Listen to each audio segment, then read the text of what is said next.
You know, out here, legends aren't born, they're made in the heat of battle, and this one's as big as the desert sky.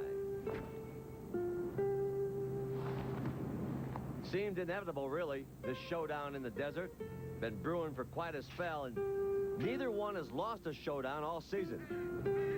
So it had to come down to this.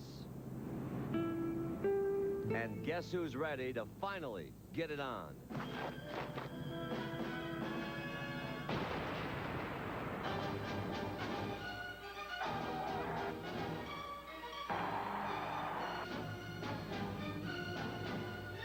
Rumbling out of the Nebraska plains come the Cornhuskers, led by Tommy Frazier and his running mates Amon Green and Lawrence Phillips. They are this year's flag bearers of the Nebraska legacy and the national title. Driven by the steady hand of Tom Osborne, who's not only read the book, he's seen the movie. But swooping out of that desert sky, the high-flying attack of Florida's Danny Werfel and his sure-handed targets Chris Doering and Ike Hilliard. This high-stakes game is new to the Gators, but they figure to go right for the gold up in those hills. Tonight, when the dust settles on this one, we'll finally know who's number one.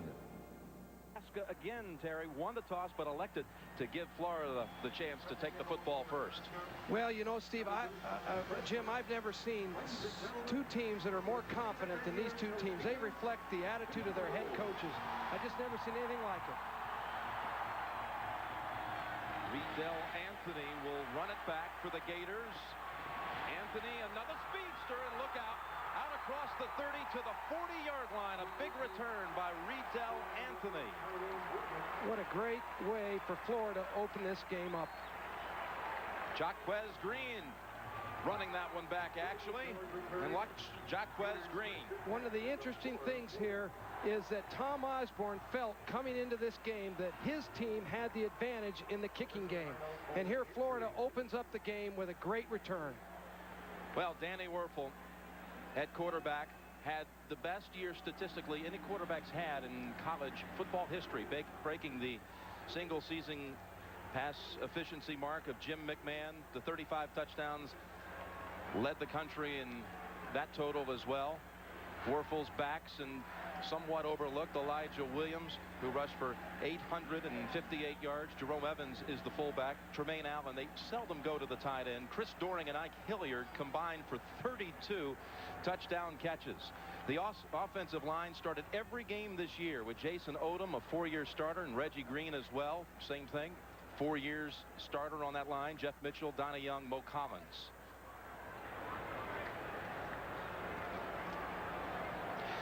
One of the real matchups that's going to be very interesting to watch tonight is Mo Collins against the All-American Jared Tomich. Now, Collins played on that right side all season long, but Tomich is the All-American. Caven Walton on the opening kickoff. I think that'll be one of the big matchups of the night. So Walton assisted to the sideline, and there's a look at Mo Collins. Again, he started all 12 games, a redshirt freshman against Jared Tomich. Let's see how early Steve Spurrier decides to spread things for this Gator attack. In fact, right away, he's going with 3 receivers, with Hilliard and Doering and Riedel Anthony. 4th receiver is Jaquez Green. We'll see a lot of him also. He's the man who returned that opening kick out to the 40-yard line. And here come the Gators. 3 wides to the right.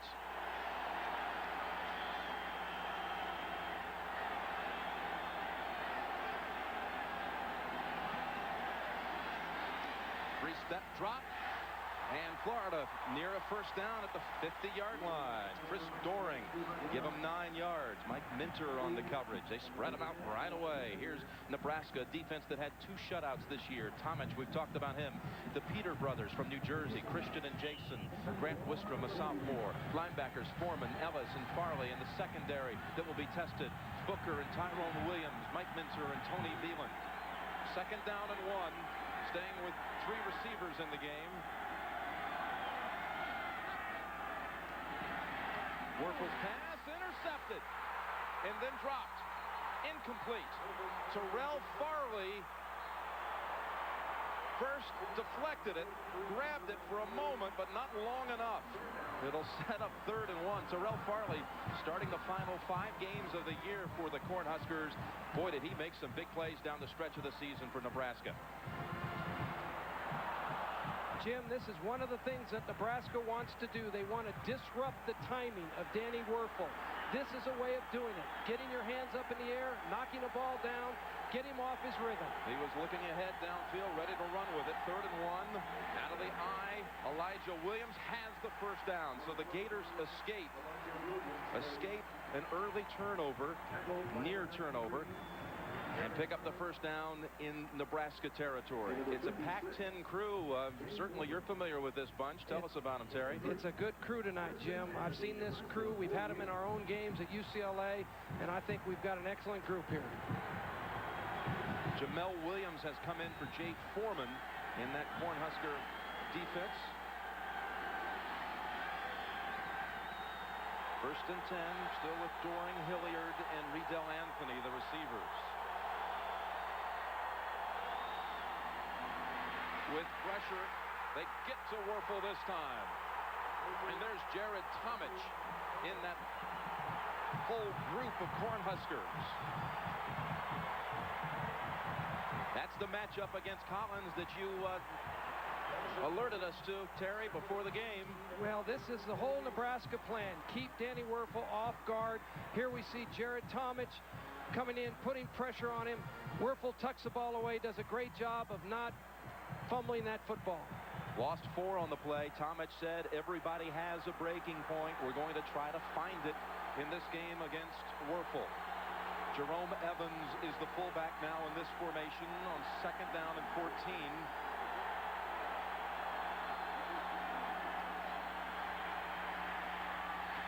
Pass caught. Doring down to the 32 and another Gator first down. One of the interesting things about that play, Jim, is that Florida only had 2 wide receivers out, protected with all of the other offensive blockers, and that time they were able to give Danny Werfel the time that he needed to hit that pass.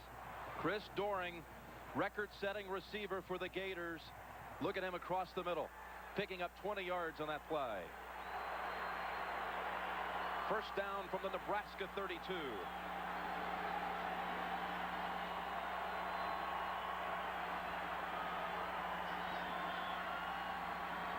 Short drop again. Doring slicing across the middle for another first down.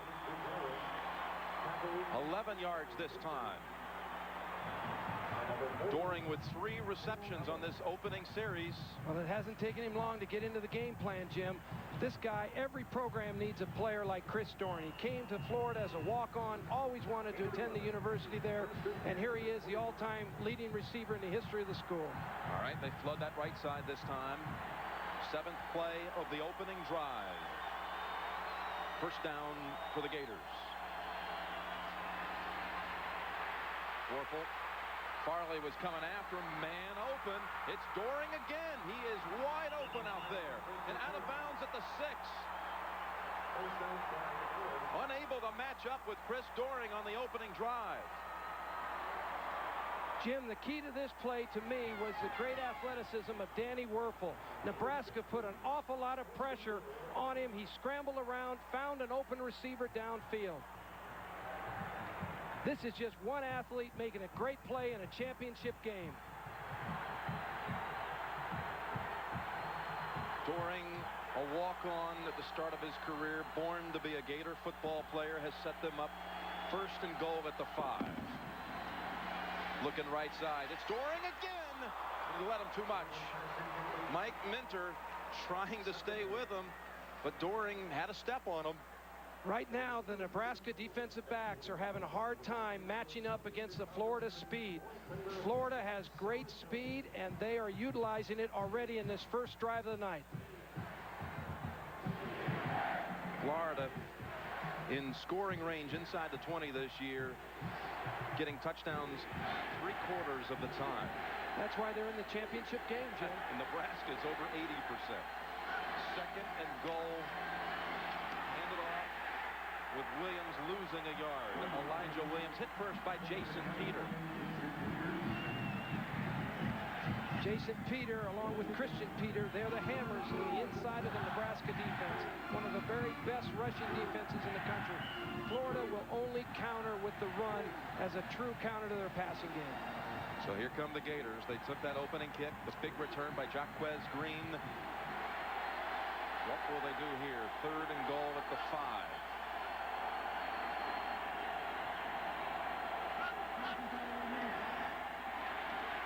Good time. Pass too high. Doring was the intended receiver. And Steve Spurrier calls for the field goal team. I'm surprised the way Steve Spurrier likes to play that he's going to kick a field goal. I thought he'd go for 7 here. You never know what he's going to do. It's so unconventional. He's the most unpredictable coach in college football right now. Their field goal kicker was only 6 out of 12 this year. Bart Edmiston. He was the regular kicker 3 years ago. Took a couple of years where he backed up. He's returned, and he's opened the game with a 23-yard field goal. So the Gators take the opening kick and march to a field goal. We'll check out Nebraska next. Quentin Childs. A good running back also here in Nebraska. He's back deep. Along with Damon Benning. And Teague's kick. Fielded at the 11. It's Childs to the 32.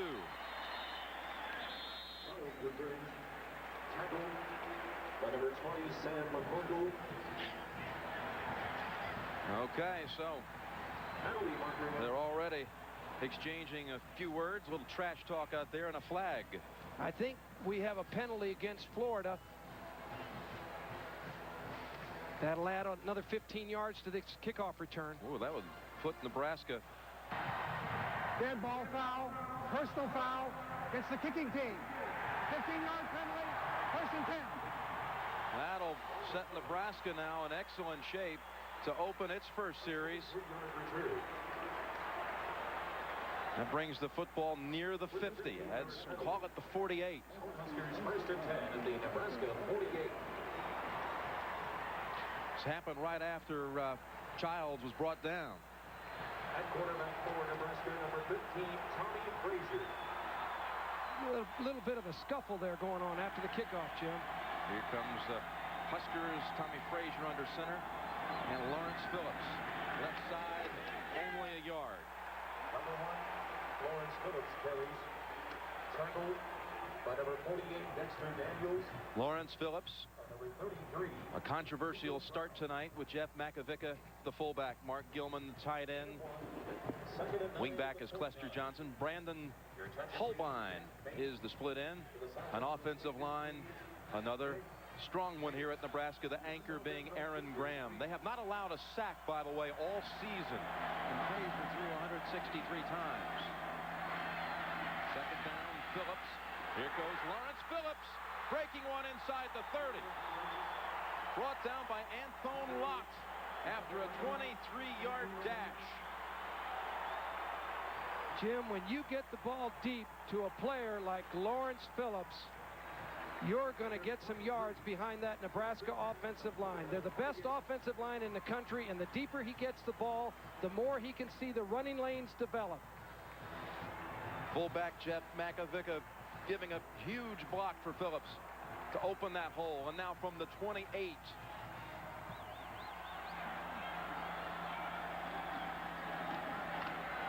The smooth option operator keeps it down to the 21 with Dexter Daniels making the hit. This is a Florida defense maligned by some, but boy, you look at the figures and that tough SEC. In 7 of their 9 games against the SEC teams they faced, they allowed 1 touchdown or less. On the line, Church, Barnard, Chester, and Campbell. The linebackers, Daniels, who made the last hit, Bates, and Ben Hanks. Longtime leader on this team. Fred Weary and Lott are the corners. Wright and Brown are the safeties. 2nd down and 4.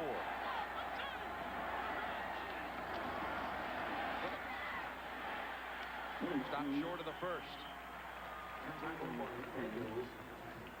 Let's talk about some of the tips here that you have, Coach Donahue, for Nebraska tonight.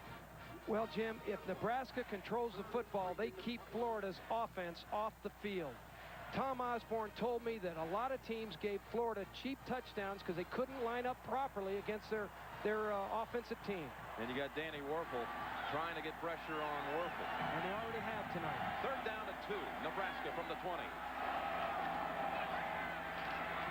Frazier keeps. Frazier on second effort picks up the first. Broke a tackle of Dexter Daniels, and Lawrence Wright had to wrestle him down at the 16. One of the keys to the Florida defense tonight is to tackle well. In order to hang in there defensively, Florida has got to tackle Tommy Frazier and the great Nebraska I-backs. On that particular play, Frazier broke a tackle to make that first down.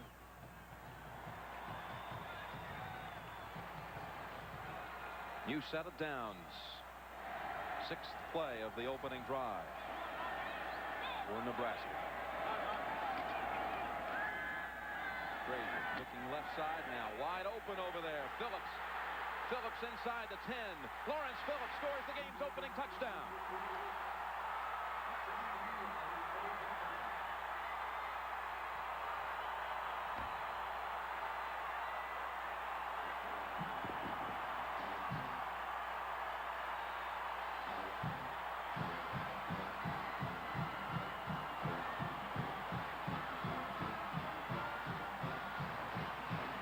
Jim, Nebraska has done this for 30 years.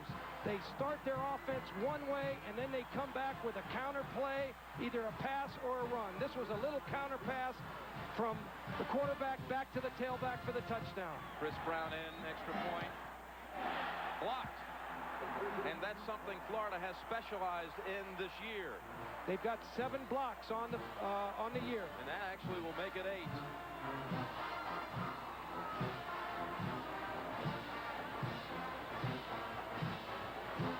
You can see right up the middle, we get some penetration. We get defensive man gets his hands up and makes the block. Mike Peterson was in there, got a hand on it, but Nebraska drives for an opening touchdown. Florida races down the field with its first possession, gets a field goal. Nebraska, I'll tell you, that 15-yard penalty was a big one, too. They started their series at the 48. They run it 5 times and then throw it for a touchdown. Jim, it's hard to give Nebraska that kind of field position.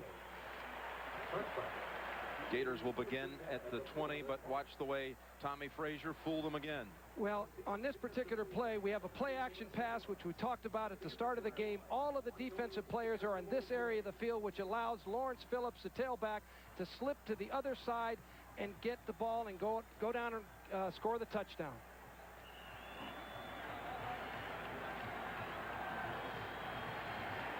Aaron Graham. What a great individual effort by Phillips getting that ball across the end zone. He had his All-America center, Aaron Graham, down there also trying to take care of a few Gator bodies. So 6-3, Cornhuskers. Florida with the second possession for them. Off the option, something you don't expect to see a lot of, Elijah Williams with Terrell Farley wrestling him out of bounds for no gain. Jim, I believe we have a holding penalty against Florida. I think Farley agrees with you.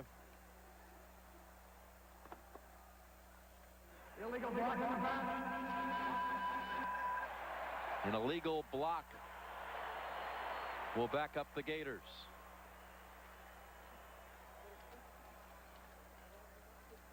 Again, there were some words exchanged after the play. Chris Doering with Tyrone Williams on him this time. You know, Chris Doering told us before the game in one of the interviews we had with him that he liked to talk a little smack during the games, and wanted to make sure those defensive backs knew that he was a tough guy. I think they know he's pretty tough now after that first series where he had 4 catches. Talking a little bit to him also. So 1st and 21. They mark off the penalty from the point of the infraction. 1st and 21 from the 9. Dwayne Mobley is the fullback out of the eye. Williams the tailback. Elijah Williams, only 2 yards. Football was loose. They rule him down.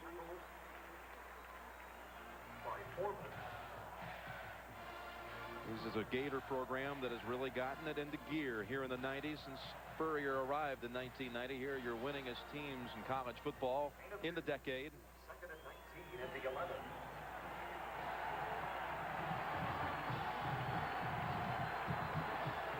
Second and 19. High formation. Off a play action. Werfel, excellent protection. Throwing across his body. Doring was the intended receiver. Overthrew him. Scott Saltzman was in on the quarterback a little bit late to put some pressure. Jim, one of the things that Florida has done already tonight is they have not always every play spread 4 and 5 wideouts across the field. They've kept protectors in to make sure that Danny Werfel doesn't get hit too often. Here's the formation you drew up in the opening of the game tonight. 5 receivers in for the Gators.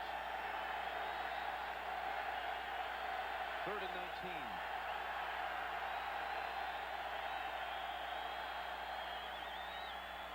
Quickly, Doring. Doring to the 20, some 10 yards shy of a first. Grant Wistrom made the tackle at the 20. So Florida will punt. It has been a little bit of an area of concern leading up to this game. They have a freshman punter, Robbie Stevenson, who fumbled the snap in the game against Florida State. He's averaged 38 yards a punt. Jim, Nebraska will have excellent field position following this punt. Back on with Octavius McFarland. Pullman, who ran one back this year. Not anything on this one, though. Tony George made the hit right away. 44-yard punt. No return. Pullman takes the hit, but Nebraska will have its second possession in a moment. A wing back. Lining up in a slot. Here's Phillips. Looking for a hole. Only about 3 yards. What's been your read on the Phillips story this week? Well, Jim, I know Tom Osborne. He's a good man, and I think he was faced with a very difficult situation. And my own opinion is that a coach shouldn't be left out there alone. I really believe that when you have a major breach of the law or university policy, the entire university administration, along with the coach, should be involved in making a decision as to whether a player stays on a team, returns on the team, to the team. 2nd and 7.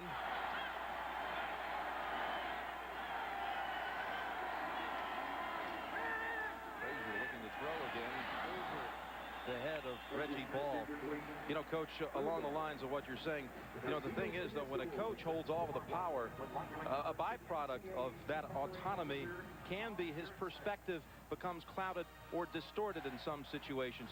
Tom Osborne, as you know, is a deeply spiritual man in his own right. He truly believes he has done the right thing in his handling of Lawrence Phillips.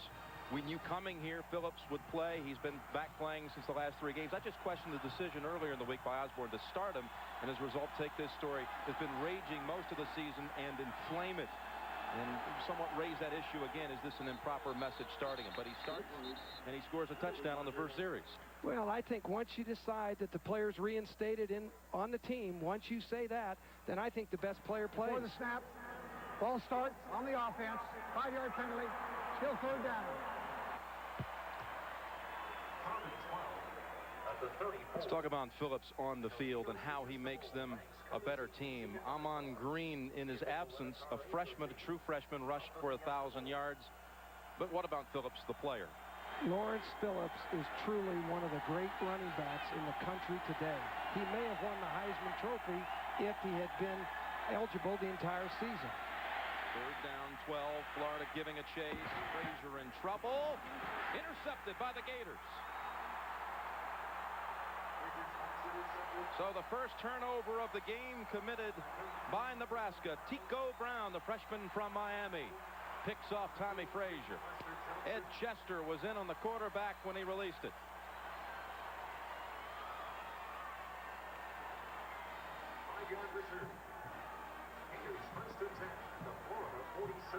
Jim, here we see Tommy Frazier releasing the pass intercepted by Anton Lott. Oh, Tico Brown, excuse me, made that play.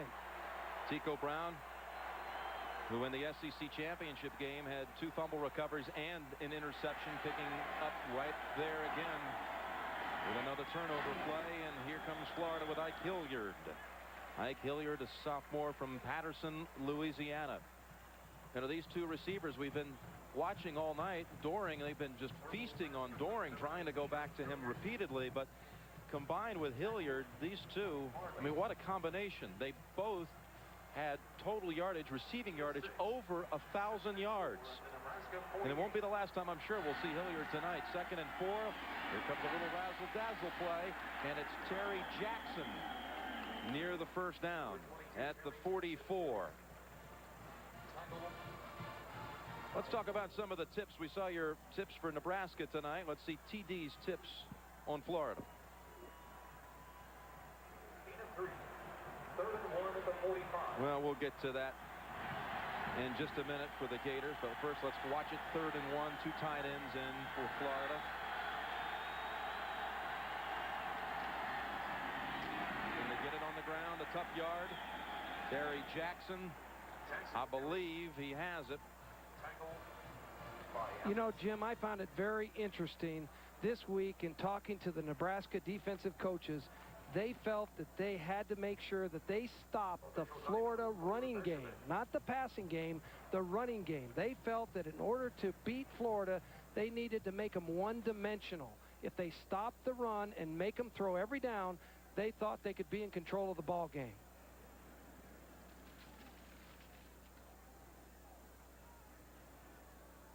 Ooh, they are just inches shy, and it's 4th down. Steve Spurrier, he's wrestling with it. There's no question in my mind what he's going to do. Steve Spurrier is going to go for it. He doesn't even think about punting. Well, here they come with Terry Jackson in the backfield and 3 receivers on 4th and inches. Now they clear out the backfield. Quarterback sneak, and Phil Ellis may have denied him. Phil Ellis got a last lick on him, and it's awful close. Ellis unhappy with the spot. They go ahead and say 1st down Florida. Here we see that offensive line of Florida surge ahead. They've all been together for 5 years except for the right tackle, Mo Collins, the young freshman. So, gutsy call by the gambling Spurrier. 1st and 10. Florida from the Nebraska 43. Timeout call by Werfel. Try to make a read of that Nebraska side. So let's talk it over. So Florida driving. Down 6-3. Knee injury takes out one of the backup linebackers for Florida's attack. 1st and 10. Play action to the line. Werfel looking to Hilliard. Had a shot at that one down at the 25-yard line. Fiesta extend its thanks and appreciation to the president. Looked like a catchable ball to me there, Terry.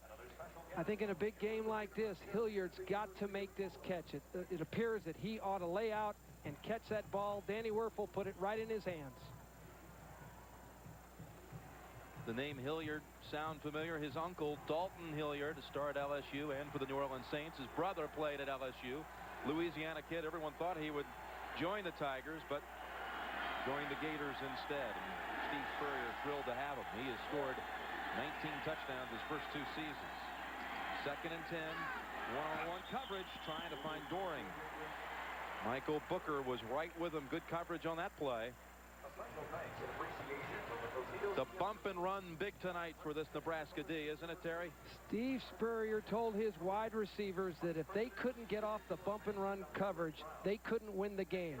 Conversely, the Nebraska defensive coaches leave the bump and run up to the defensive backs. They can play it tight or they can back off the ball and not be up there quite so snug. Mike Minter coming over to assist on 3rd and 10. 7th play for Florida on this drive, and there's Riedel Anthony for the first down at the 29. 14-yard completion. Another speedster, only a sophomore. First and 10 at the 29. Jim, the way these teams have come out and moved up and down the field, if you're going to play defense tonight, you better order a Gatorade to go, man. This is wild. We saw Minter coming over right before the snap. He had the coverage, or attempted coverage, on Anthony. And Riedel Anthony sets up Florida inside of the 30. Flags are down. The play whistle dead. Penalty marker down.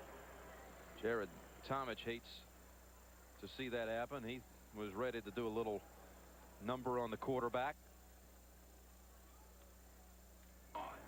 Dead ball. Ball start on the offense. 5-yard penalty. Still first down.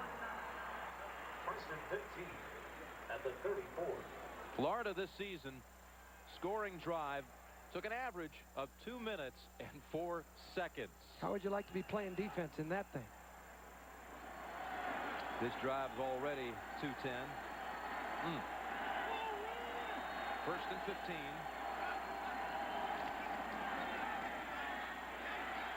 Werfel looking down toward the end zone. Hilliard was down there, but knocked away by Michael Booker. By number 20, Michael Booker. Second down. The Tostitos Fiesta Bowl extends its thanks and appreciation to Mayor Jr. We mentioned that one of the keys to this game was the ability of Florida to protect Danny Werfel. Here they pick up the blitz and they give him time to put the ball down the field. That matchup, Collins and Tomich. Collins got the better of it that time. And look at Booker. Just batted away. So it's 2nd and 15 from the 34. Terry Jackson, Jerome Evans split behind Werfel.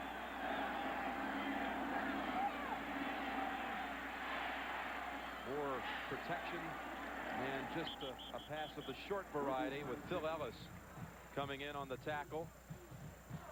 Jerome Evans with the grab, only his 4th catch of the year.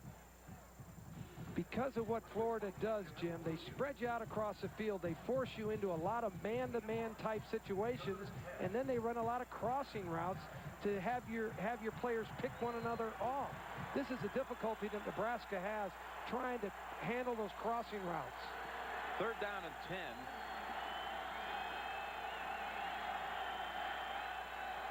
This is about as far out, too, as they could expect from their place kicker. Riedel Anthony down at the 3-yard line. 26 yards.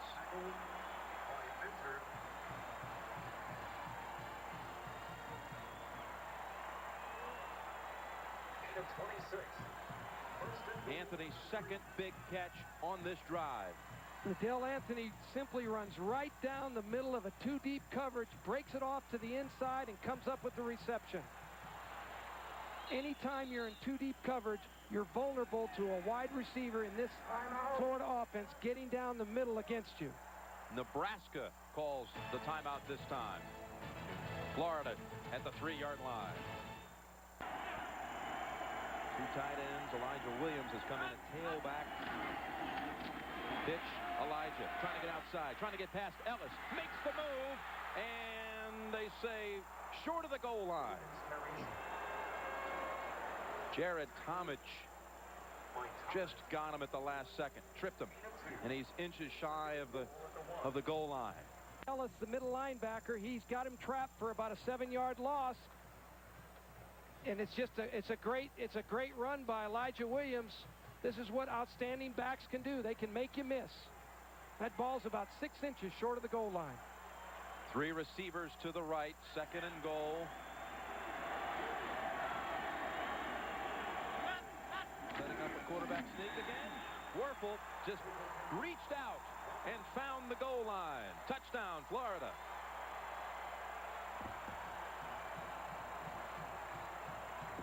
Same play they used earlier on this series on the 4th down call near midfield. They cleared everybody out, and Werfel on the sneak First, got him a first down. This time, got him a touchdown. One of the things that's so hard about this Florida offense is they spread you out and then they can run the ball, or they spread you out and they can throw it. That's all it takes. Stick that football across the plane. And Edmiston for the extra point, as he has done all season. 72 of 72. Edmiston making it 10-6 Florida. Childs weaving near the 30. Dwayne Thomas on the tackle. Having 1 versus 2 with both teams undefeated, that hasn't happened that often. 4 other occasions. 93 Sugar Bowl, where Alabama beat Miami. And you had that Orange Bowl, the Fiesta Bowl. Remember that one here? Penn State, Miami, with Penn State prevailing.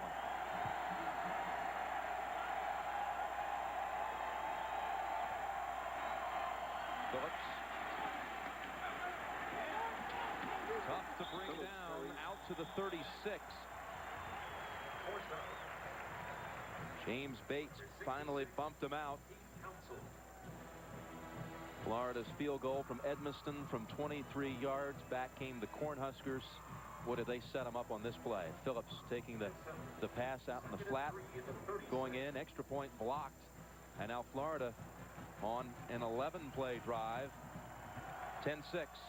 The 1-yard sneak from the quarterback Werfel. 2nd and 3.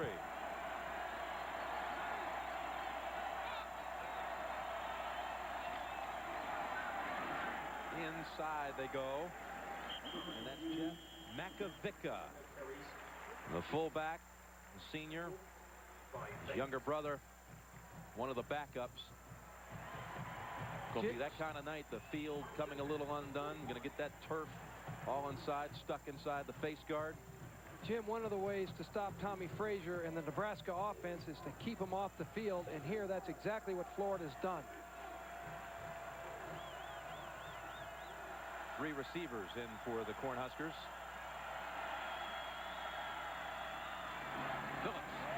Phillips to the 50. The thing that I'm impressed with and not surprised a bit about, Jim, is the fact that Nebraska has come out and not changed their offensive style whatsoever, even though they're behind. Tom Osborne is a very patient coach. He's been in the same offensive design for probably 25 years, and he knows his offense. Eventually, he's going to keep picking away at you until he can find your weakness. 8-yard gain, 2nd down and 2. Final seconds of the first quarter. And wide open first quarter, what people were hoping for. Florida with a touchdown and a field goal. Danny Werfel on the quarterback sneak. The Gators lead after 1, 10-6. Will continue to 2 for the Cornhuskers at midfield.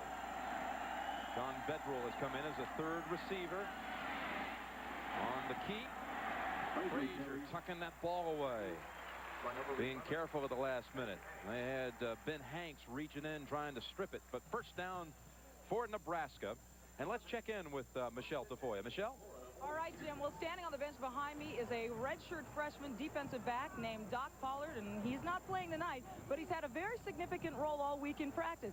He has played the role of Tommy Frazier in practice so that this team could practice for Tommy Frazier, and in fact, he went to Bradenton, Manatee, where Tommy Frazier played his career, looked up to Tommy. Tommy said, hey, he can't impersonate me totally. Jim? Lawrence Phillips breaking one inside the 10, a touchdown, Nebraska.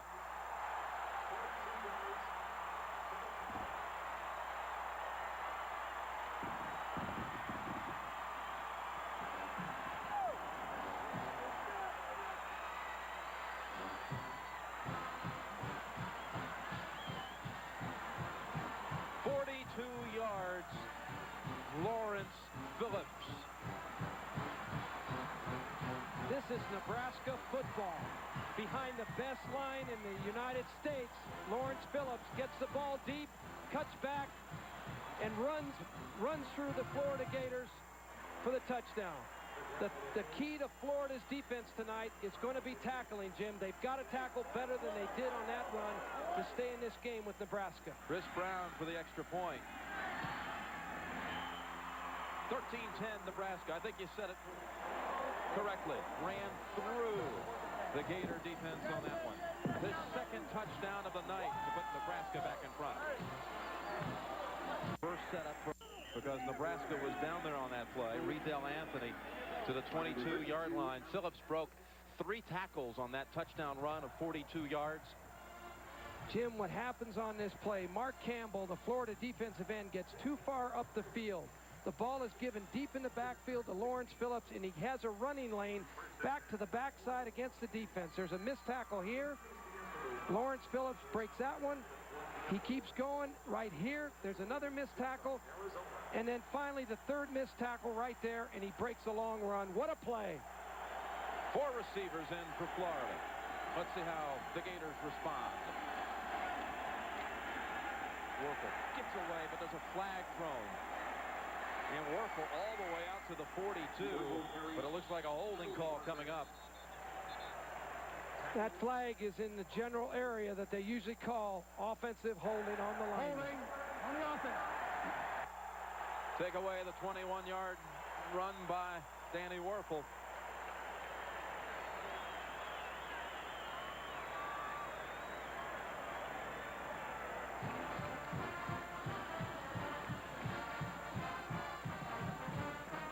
Jim, I'm not sure that we can see exactly who's holding. Right here, the left guard, I think it was number 78, Reggie Green, got him hooked. His arms got outside the framework of the body.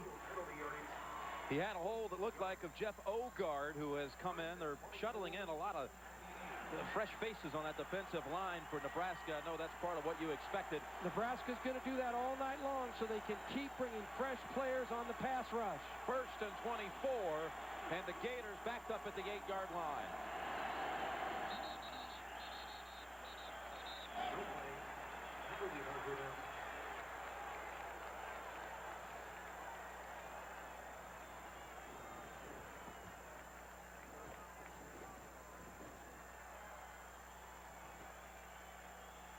Dead ball. Ball start on the offense.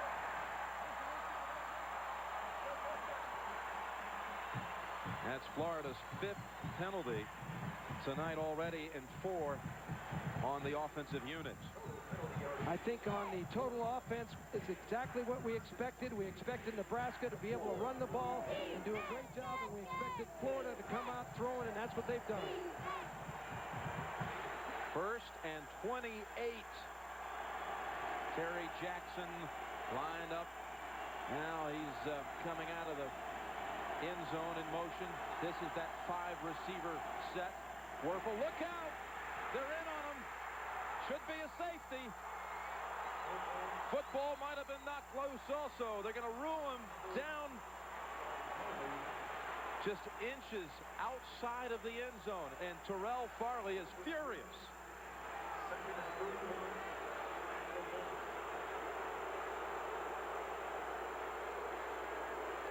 We talked at the top of the game that the pressure that Nebraska could get on Werfel was going to be the key to this game, and we've got Farley coming on the right side with a blitz. He's one of the best blitzers on Nebraska's defensive team. Did that look like a safety to you? It looked like a safety to me, Jim. Plus the ball was coming loose on the back end of it. He may have fumbled it out to the 1-foot line.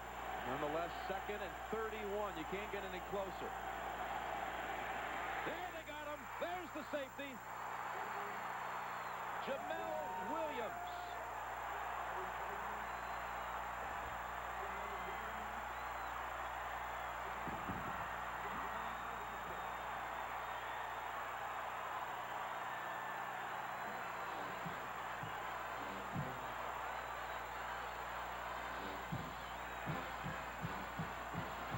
Here we see Jamel Williams, number 28, coming from the left side of the screen. Chuck McBride, the defensive coordinator from Nebraska, told me he's one of the best blitzers on the team. He runs like a defensive back. No one ever touched him here at all. I mean, he just came clean. Nebraska wanted to change up on Werfel. 4-man rush, 5-man rush, 6-man rush. They got him that time with a 6-man rush. Huskers 15-10.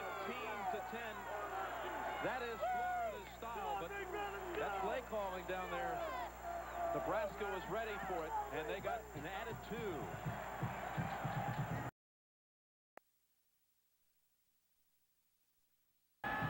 Matt Teague.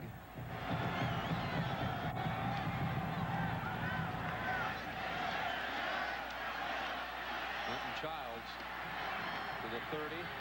Makes the move to the 40. And that's a huge tackle by Fred Weary. Otherwise, who knows?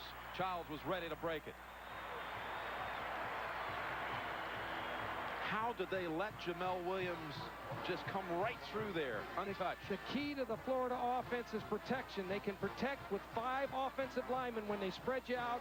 Nebraska came with 6 defenders.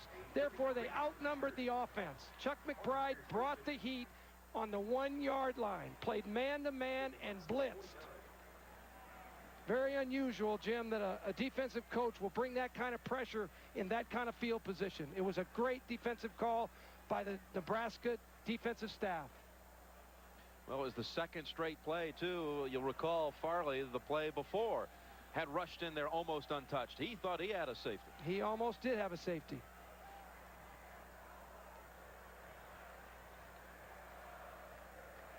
This is Tony George, cousin, in fact, of the Heisman Trophy winner Eddie George of Ohio State. Player for Florida, number 1, Tony George. And feeling the effects of that jarring hit, but able to walk off the field under his own power. Here comes Nebraska now from its own 49. Amon Green has come into the backfield, the true freshman who set the all-time freshman rushing record for the Cornhuskers this year with 1,086 yards. Frazier advances the football across the 50, hit by James Bates and Keith Council. Let's talk a little bit about Amon Green. Look at Frazier now, kind of shaking off some finger movement there on the right side.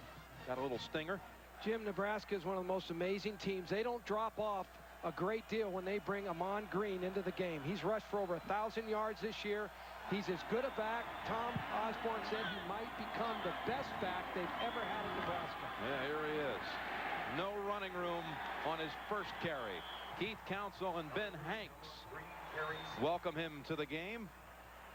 Green averaged almost 8 yards a carry this season and rushed for 13 touchdowns. And he didn't get to play, Jim, until everyone else had gotten hurt or suspended. He was the 4th-string tailback as a true freshman this year at Nebraska before he gets onto the field. 3rd and 7. And the Cornhuskers go with a different look, spreading it out themselves to a 5-receiver set. They're running Florida's offense. They practiced enough against it. Quarterback draw, and Frazier. Let him break a tackle, and it gets to the outside. Frazier with blockers in front. It looked like the Gators might stop him short of the first down, and instead, Tommy Frazier takes it all the way inside of the 20. Broken tackles again. One of the keys we pointed out at the start of the game was that Florida had to tackle well tonight. You not only have to tackle Tommy Frazier well, you've also got to tackle those tailback well. In this particular case, you see a missed tackle right there. Frazier, the great athlete that he is, gets the ball north and south down the field. A missed tackle there. Well, the hurtful one was the first one, Mark Campbell. Finally, he goes down on his own. That's Frazier's longest run of the season, 31-yard run. Green stretches to the 12. Johnny Church with the first hit. Tackle by number 40, Johnny Church. Tommy Frazier. He was the starting quarterback as a true freshman. 32-3 in his career as a starter. He was the runner-up in the Heisman voting this year. You know when he started playing as an option quarterback? When he was 7 years old. You ought to be able to run the option good, huh? I think he does. Green and Schuster now. Brian Schuster in at fullback on 2nd and 6. And a timeout called by Nebraska. Second one they have used in this half. Cornhuskers leading 15-10, driving again. They're already kind of on pace for that. Lawrence Phillips with 2 touchdowns in this game already. 15-10. Phillips is out though on this series. Amon Green has replaced him. 2nd down and 6.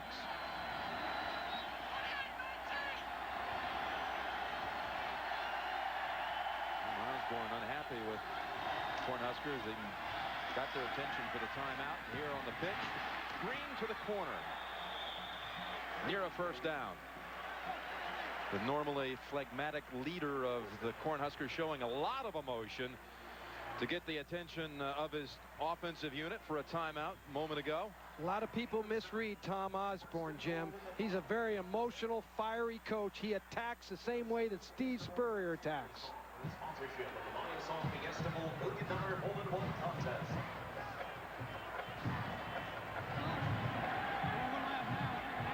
First and goal. Green got the 1st down. 1st and goal at the 5. Tim Carpenter has come in as a 2nd tight end, joining Mark Gilman. Fullback time.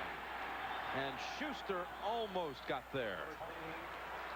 In fact, it would have been some story for Brian Schuster, a junior. He has never scored a touchdown in his Nebraska career. And he could have had one here tonight in the national championship game. Maybe he'll get another call.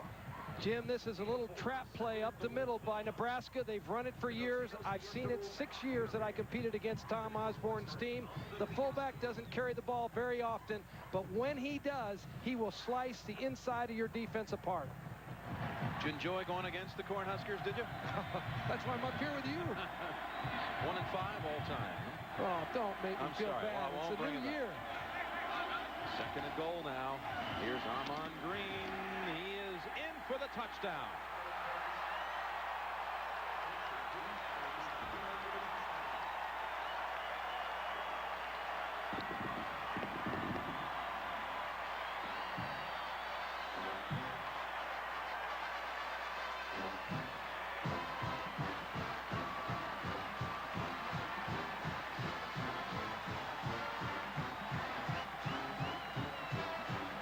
The Nebraska I-backs just keep pounding away at you. First, Lawrence Phillips. Now, Amon Green, the true freshman.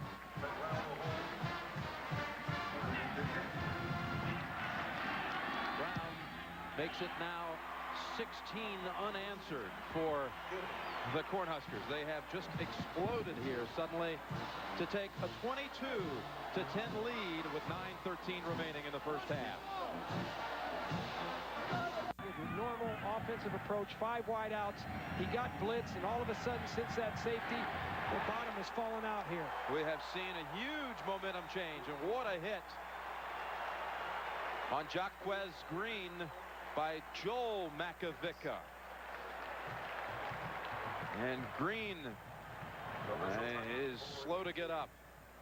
This kind of a defensive play can really spark a football team, and certainly in this particular case for Nebraska, it has. It can also demoralize an offensive football team. When you get your quarterback hit like that for a safety, he's going to have to recover.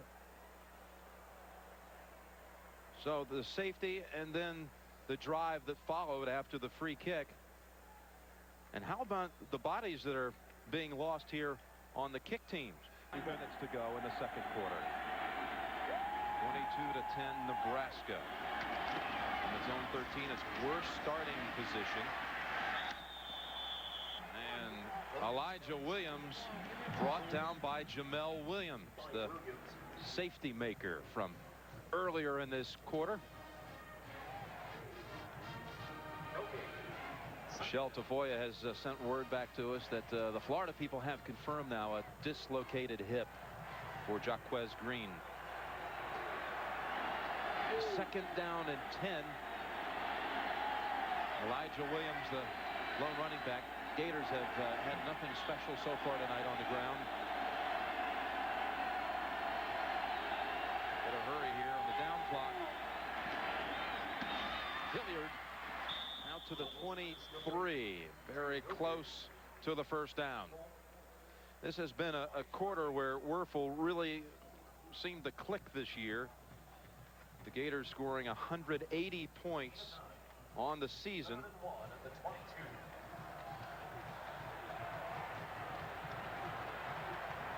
So they have third in short yardage, 3rd and 1.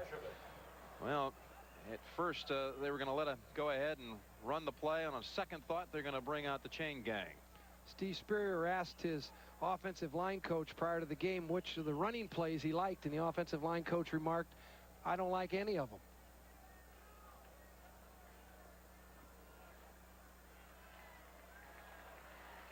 Boy, this will be a big play coming up. Terry, 3rd and about a foot. Huge.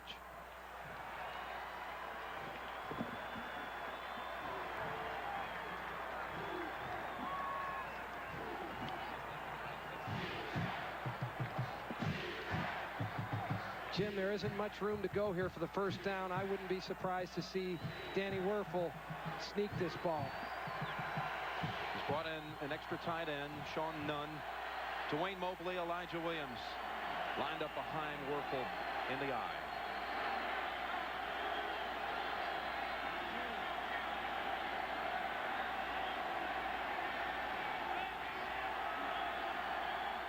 Still 12 seconds on the play clock, plenty of time. Werfel steadies his crew, gives it to Elijah Williams, and this is going to be close.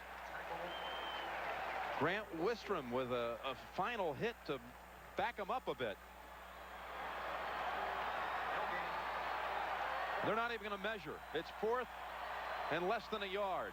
Nebraska is great against the run. They came into the game saying they are not going to allow Florida to run the ball. 3rd down and 1 foot, and they stop them.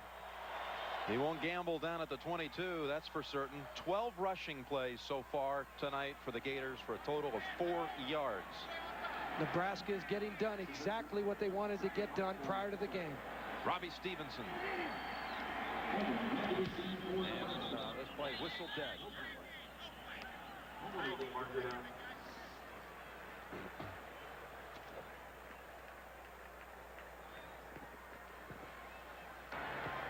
Dead ball, delay of game on the offense. 5-yard penalty, 4th down. Well, the freshman booter will now stand at the 2-yard line. Robert Louis Stevenson, the freshman from Tommy Frazier's high school, Manatee High School, there in the Bradenton area of Florida. Has been a Jekyll and Hyde performance so far for the Gators. Short kick fielded by Octavius McFarland, and Nebraska set up an excellent position again. Only a 31-yard punt with a 9-yard return.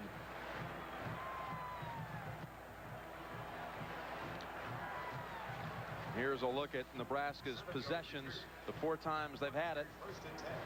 3 touchdowns and the interception. And those, again, are not long series for them, scoring series. 6 plays, 5 plays, 7 plays on the touchdown drives. Lawrence Phillips has returned, and he's down at the 40-yard line. Dexter Daniels on the tackle. Jim, this is a critical series for Florida's defense. They need to get regrouped. They're a fast group of athletes. They can run to the football. They need to get off blocks, get to that ball, and wrap those ball carriers up. Put in perspective what kind of start to the night Lawrence Phillips has had. He returned for the last 3 games of the regular season and played in all 3 of those games. Never rushed for more than 73 yards in any one of them, but he already has 88 yards tonight and amassed all of that in the first quarter alone. Well, just a few minutes maybe in the second quarter to put that total up top, but Tommy Frazier decked for no gain on the play. So Phillips playing about a quarter, and he's almost got 100 yards. That was an excellent job by the Florida defense running to the sidelines to cover Tommy Frazier. They had 7 players over there attacking that ball carrier. Oh, with Nebraska in Florida territory, having scored 16 unanswered. All of those unanswered points I speak of here in this quarter. Coming back from a 10-6 deficit after one. Facing a 3rd and 8. Frazier zips it. Caught by Clester Johnson. But the short tackle by Demetric Jackson may have stopped him shy of the first by a yard. Jackson, the 3rd different free safety Florida has used tonight. Mike Harris and Tico Brown have also seen play. Florida came with the linebacker blitz. It was picked up nicely by the Nebraska offensive line, and it gives Tommy Frazier time to complete that pass. All right, Nebraska's going for it on 4th and a long yard.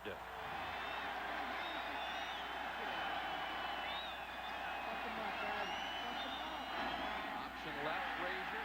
Change direction. Frazier dives for it. Florida over there trying to point out the spot. Ed Chester was giving chase. Jim, that was an unbelievable play by the most dangerous player in college football. First down, Nebraska. He saw it was all shut down. Frazier comes out on the counter option play. He gets stopped by the Florida defense, reverses his field, and just individually turns on the burners and dives for the first down. What a play. Looks like Mark Campbell's having a hard time getting a hold of him tonight. He had a chance to make a play there. So the 4th down play, that's the first down for Nebraska. Play action. Looking downfield. And caught out of bounds by Brendan Holbein. There is a flag on the play.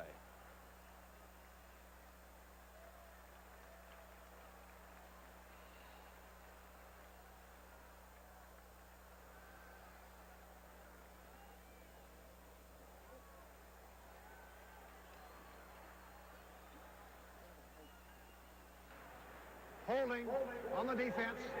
10-yard Holding, it's all going against the Gators right now. Right now, Jim, the toughest thing for the Florida coaches and players is to handle this momentum that's all going against them. Everything is turned a little bit south on them right now. They need to just hang in there. They're an excellent team. They've got an underrated defense, a great offense. They just got to get back into the rhythm of this game and play even with Nebraska. Defensive holding gives Nebraska first down at the 20. Inside they go. Florida finally sees the open man, Jeff Makovica. All 3 fullbacks at Nebraska are walk-ons. That looked like something we saw last year in the Orange Bowl from Corey Schlesinger when he scored 2 touchdowns in the 4th quarter. Jim, what happens? The Florida defense is moving to the outside to try and stop Tommy Frazier and the tailback. When they do, they open up a running lane inside for the fullback, and in that case, that's exactly where he took the ball, inside up the middle. First and goal. Frazier, good fake, end zone. Man was open, Gilman. So the fullback mentioned one of many walk-ons for Nebraska. And you look at the starters tonight. Now, Reggie Ball's been the starter most of the year. Did not start tonight, but really 4 of their players walk-ons. Nebraska has the biggest walk-on population in the country. It gives them an unbelievable advantage over anybody they play because they always have more than enough players to try and practice against. Those Nebraska kids love that program so much. Those homegrown kids, most of them don't walk on to Lincoln. They crawl there. Frazier, that just down all the way, and the late pitch results in very little at all. Dexter Daniels, just a final pop there on Phillips. So that time, the Gators read the option quite well. And you notice, Jim, how quickly they flowed to the outside to play the outside. The previous play, when the fullback hurt him up inside, that's the reason. That defense is flowing so fast to the outside because of the pressure that Frazier and either Amon Green or Lawrence Phillips puts on your defense. Third and goal from the 8. They've loaded up the backfield. on Vedral comes out of there. And now Frazier rolled out, looking, and through the end zone. So Florida had to have a big defensive series in that goal-to-go situation, and they may have come up with it.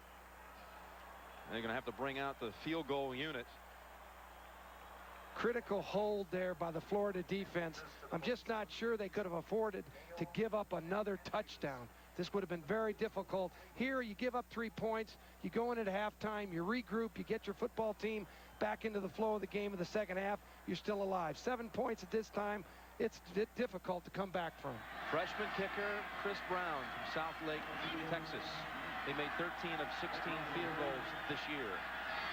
Looking for a 15-point lead, 26-yard boot, split it. So, Nebraska with 3:46 to go in the second quarter. Now has taken a 25-10 lead. 10.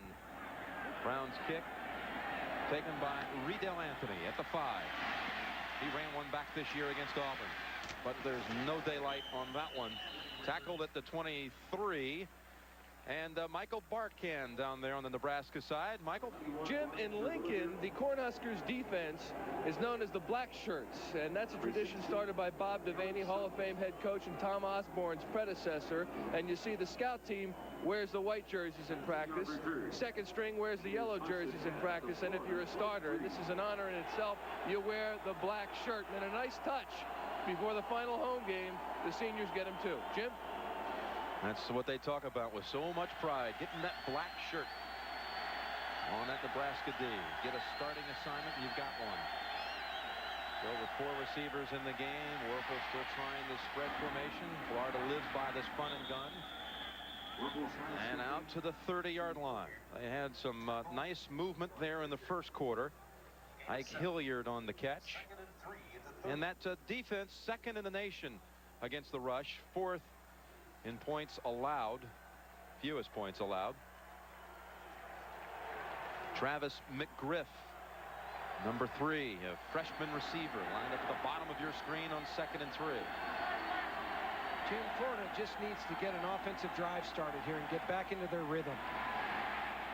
Werfel cuts back to find Hilliard again near the 50. Third down. The Tostitos Fiesta Bowl extends its thanks and appreciation to Scottsdale Community College President Dr. Art Beckenbooger and Director of Athletics Art Becker. So that pass now actually ruled incomplete. Incomplete. Hilliard didn't have it.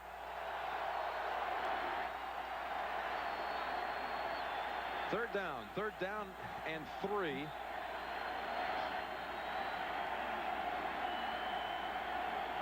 Nebraska wanting the blitz. There are flags down. Looked like Nebraska may have jumped.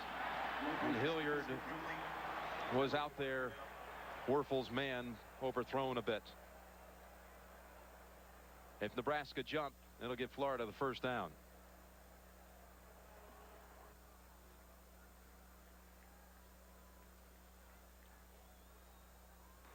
Offsides, defense, 5-yard penalty, first down. So a first down by virtue of the penalty. It's only the second penalty of the night against Nebraska.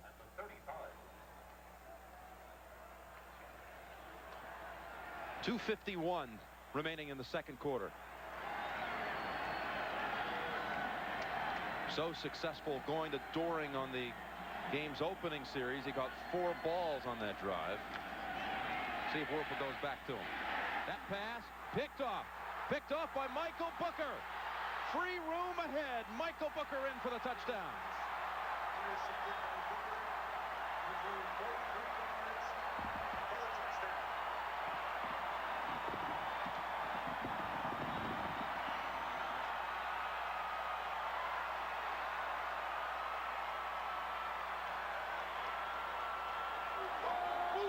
He tied for the team lead in interceptions this year, but some thought maybe they could beat Booker tonight. Michael Booker racing at 42 yards for the touchdown. The reason that this ball was thrown for an interception was the pressure that Nebraska applied to Wuerffel. They broke his timing. Right as he was throwing the ball, he was bumped, and the ball had no steam on it. 32-10.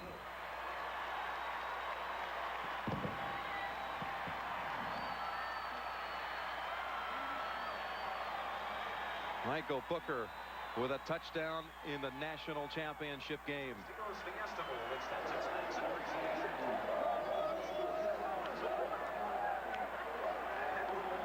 to Jim, Florida has 3 wideouts to the top of the screen. Wuerffel goes back to throw the pass. You're right, Coach. It looked like the ball had nothing on it because of the pressure. Right now, he gets hit right as he's throwing, and consequently, Booker is able to break on that ball, step in front, and make that interception. You know, we talked continuously throughout the game that Nebraska felt like they needed to break his rhythm, needed to break Danny Wuerffel's rhythm, not necessarily sack him, but keep him off his timing. That was a perfect example. They didn't get a sack, but they forced him into a bad throw because he couldn't put his weight into that pass. Looked like the leg, too, of Reggie Green, his left guard, got a little tangled with the quarterback as he was trying to fling it. He's over there explaining to Steve Spurrier that I couldn't get my body into that throw. I couldn't come through with my arm because I got hit. Boy, is Nebraska coming through here in this quarter. And the fake again on the reverse. Riedel Anthony going out of bounds shy of the 30-yard line. We'll take one more look at it here. You can see the pass protection that collapses. There's penetration to the left side, and it bumps back into Wuerffel. Therefore, he just can't be successful in his follow-through. Booker was out there battling with Ike Hilliard. And we have only 2:33 left in the half. Nebraska with 26 points in this quarter.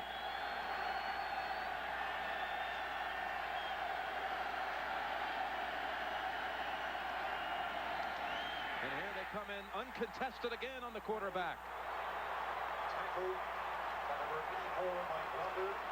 Penalty marker down. There is a flag down, though. Mike Rucker. Jim, I think it's important to note, none of us should forget that earlier this year, Florida came back against Tennessee being down 30-14. They came back and scored over 60 points in that game. So this game is far from over if Florida just stays in there, keeps their poise, and continues to run their offense. They've got to find a way, though, to get Danny Wuerffel protected. In that game against Tennessee, a team that will likely finish third, maybe even second, depending on tonight's outcome in the national polls. Florida ended up coming back from that 16-point deficit and scored 48 unanswered points. Don't count them out.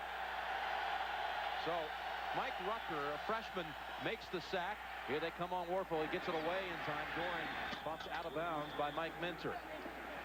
I thought that last play was very interesting, Jim. That's the first time that Wuerffel really has moved the pocket. He was flushed a couple times, but this was a design play by Steve Spurrier to move his quarterback, get him away from some of that heat, get him on the outside so he can hit that pass. Well, Nebraska with this electrifying second quarter has set a Fiesta Bowl record, as you might expect. Nebraska has never had any success in this game, 0-4 in the Fiesta all time, but they're in on him again. Eric Warfield blitzing. Softball from Texarkana, Arkansas. They are not giving Wuerffel any time to operate. That's the 5th sack. One of them was a safety. We said that Florida will spread the field, and they had to protect. If they were going to spread their wide receivers out, they had to be able to handle the blitz. So far tonight, the key to this game, the key to stopping the Florida offense in the second quarter has been the ability of Nebraska to blitz Florida. 3 return men back. And it's McFarland again. And hey, Nebraska's got a chance to score again with 1:18 remaining before the half. 43-yard punt coming up at the half. Pat O'Brien and Boomer Esiason will give their spin here on the first half action. Plus David Letterman will join them live from the Ed Sullivan Theater in New York. There's a flag down on that punt return. Talk about how strong this Nebraska team is. On the return, illegal block below the waist on the return team. 15-yard penalty, 1st and 10. On that series for the Gator offense, Werfel was sacked twice by players who are usually on the third team depth chart. Eric Warfield and Mike Rucker, a freshman and sophomore who have seen limited action this year, but they each got a sack on the last series. Two things that Nebraska felt coming into this game were important. One, to rotate the defensive line so they constantly had fresh players, and two, to play fast players at the outside linebacker position so they could blitz with more speed. From the shotgun, remember Nebraska has one timeout to work with. Catch made by John Vedral. Fraser's pass complete to Vedral. Forced out. Florida's offensive line trying to get those protection problems worked out during the game like this. You just got to work like crazy. Try to get those players to get settled down, get targeted properly so you can protect your quarterback. You've got to protect him. That offensive line coach for Florida, by the way, Jimmy Ray Stevens, was Werfel's high school coach. Frazier. Short side and out of bounds to stop the clock. 1:08 remaining. Well, Nebraska in 1 versus 2 games. You remember this one. People called it the game of the century. And then you had the Orange Bowl, highlighted by that Johnny Rodgers punt return. 1987 regular season, the Sooners prevailed by 10. And then 2 years ago in the Orange Bowl, Florida State winning 18-16. Cornhuskers had a field goal try from 45 yards with 1 second to go. That was wide left. 3rd and 1. Easily getting the yardage. Phillips down at the 45 of Florida. Lawrence Phillips goes over 100 with that carry. Lawrence Phillips is having a great game tonight, but I think you've got to give credit to the offensive line. This is the strongest, deepest offensive line in the country. Jim, I watched them practice. They have 3 and 4 deep. They all look the same. They're all about 285 to 310. So, under a minute to go. Wide open is Holbein. Holbein making a move to get down near the 10-yard line. How about those people that say Tommy Frazier can't throw? Hey, you've got him as a quarterback on your side in the East-West Shrine game coming up in a couple of weeks. You got to like what you see. I can't wait. 33. 1st and 10 at the 12. So with no tight end in this alignment, clock running, 13 seconds.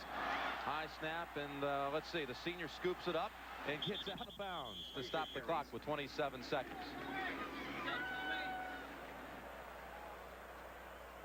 That 100-yard rushing effort by Phillips is the first one by a Nebraska player in a bowl game since 1985, and Doug Dubose. And Jim, we're in the first half. Unbelievable.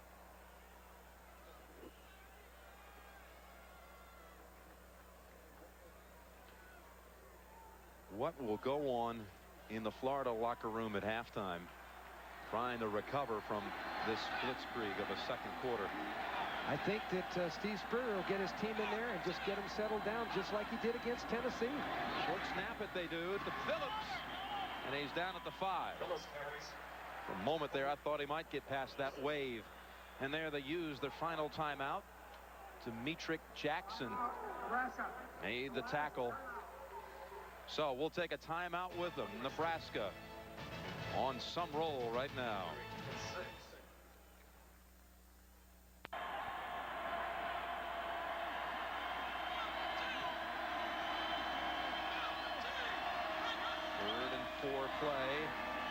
Frazier rolling out, ball deflected up in the air and harmlessly falling incomplete. So they had to go ahead and throw it because they were going to run out of time. So Chris Brown on the kick, and good from 24 yards.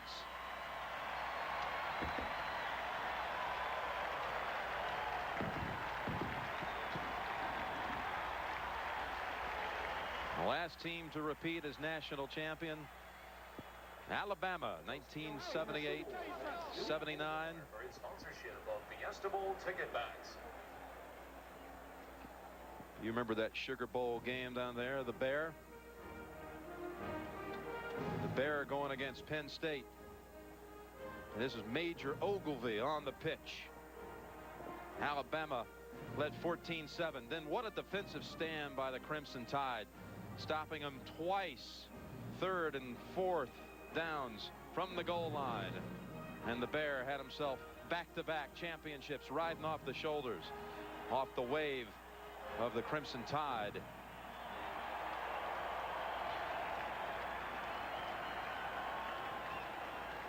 And right now you see very little sign that Nebraska is going to be prevented from achieving back-to-back here tonight. It's going to be hard for Florida to come back after this second quarter, Jim, but not impossible. They've done it before. They can do it again. When you've got players like Werfel, Ike Hilliard, those kind of players, you can come back if you can get psychologically back into the game. That's as difficult as anything. Look at this. Hilliard picks it up at last. Bouncing around to the 17-yard line as play expires. He scored 29 points in the quarter. Consider that Auburn scored the most this year against Auburn. Auburn scored the most against Florida, 38. Tennessee scored 37. Nebraska scored 35 in one half of action. There's not much that shakes up Steve Spurrier, but maybe this. Let's go to Michelle Tafoya. All right, with Coach Spurrier, and you said that pass protection was going to be key. How do you give it to Danny Werfel?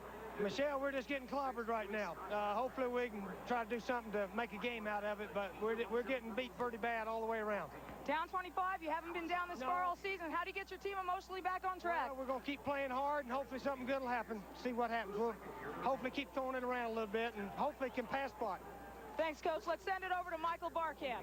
All right, Michelle. Coach, your game plan obviously working. Did you make any adjustments at all after they got their 10 points on the board? Because you're just exploding. No, it's athletes. It isn't game plan. We're just playing well, and we got some speed and got some guys that can play. But Florida's got a very explosive football team, and we got a half to go, so we're not out of this thing yet. But so far, we've played well. Your big flurry began after you got the safety. Were you surprised that they went with 5 wideouts on their own goal line? Oh, I don't know. That's their business, and we just got to do what we got to do. But we're playing hard, and I'm really proud of our defense. So far, they've played great football. All right, Coach. Thanks, Jim. Well, they have certainly been in sync on offense as Nebraska. And as Steve Spurrier said, hey, we got to find a way to protect our quarterback. As you said, 28 in the first half. Terry? And they're playing the second team in the country, the number 2 team in America, and they're right on schedule. Nothing changes when Nebraska plays anybody. They just... They pop it up short. And it's fielded by Nebraska and down at the 32-yard line. Hess returns. That was John Hess making the catch. Now let's go down to Michelle Tafoya. All right, Jim, had a quick word with the coaching staff of Florida. They said on defense, it's not what we're doing, it's how we're doing it. And they also discovered that this offense is having an awful tough time communicating at the line because of the noise in this stadium. Also an update on Jacquez Green. He's being transported to the hospital to be kept overnight. They reduced the dislocation. There is no fracture. He will stay overnight in a local hospital. Lawrence Phillips with the first carry and good room again. Jim, this is where the Florida defense has to get pumped up. Nebraska will pound on you, big man on big man. They'll make it physical, and they'll just wear you out if you can't get your defense pumped up to play in the second half, and you can't do it by giving up 8 yards on the first snap.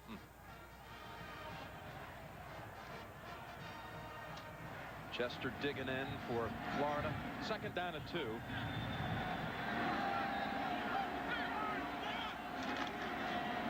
Phillips they go. And that time, Chester got him. Or maybe a loss of a yard. I'll say this about Lawrence Phillips. This is most likely his last game at Nebraska. It's the end of his junior year. He wants to get some feedback from NFL advisory committee. Will he go in the first round of the draft? If he gets some positive information back, the feeling is that's all it'll take to trigger his announcement. He'll go on to the NFL. We talked to some scouts this week. They said it's not even a question about him being a first rounder. He might be the first pick.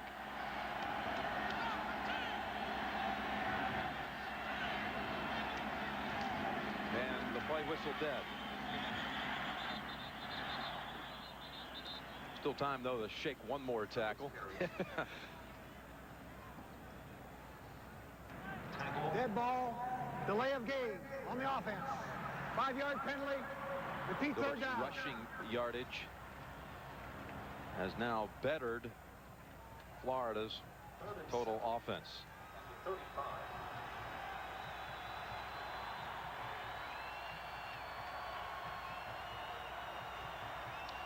Phillips' total offense, that includes the 16-yard catch for the touchdown. That delay of game puts them in 3rd and 8 as opposed to 3rd and 2. I think this is a good break for Florida here. 3rd and 7. Taken to the line to Phillips. Kavicka bouncing around to the 43-yard line, and enough for the first. You know, he runs the football. He kind of looks like a tailback maybe at some other schools, and he was a tailback, in fact, when he first arrived at Nebraska. High school tailback. We said at the very beginning that Florida had to tackle well tonight. Frazier hits the fullback out in the flat. He doesn't make the first down initially, but he breaks 2 tackles and falls forward for the critical first down. On the 43, Phillips trying the right side. And out to the 47 with Ben Hanks slicing the ball carrier. Jim, what's incredible is that I don't think a lot of people realize that Florida's got 8 and sometimes 9 people up on the line of scrimmage to try and stop this rushing attack from Nebraska. It's not like they're playing with 7 up there. They're playing with 9. 2nd down, 6. Phillips doing a lot of work now. And virtually no gain. Maybe give him a yard. David Barnard has a hold of him, along with Ben Hanks and others.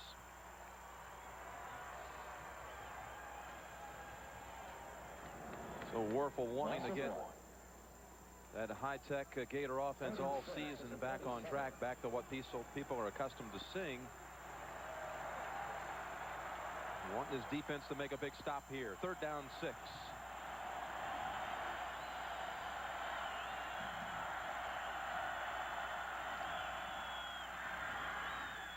Good fake up throws Florida. King's open. Clester Johnson down to the 16-17 yard line. There's a case where Frazier just froze the Gators. They had to respect Phillips.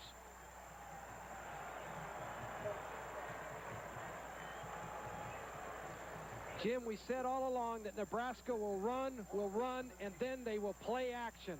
This is an example of why Tommy Frazier is so hard to stop. He's an accurate passer off the play-action fake. Down to the 17. Well, the halftime break certainly didn't throw Nebraska out of rhythm. Inside, Makavicka for no gain. Hanks on the hit.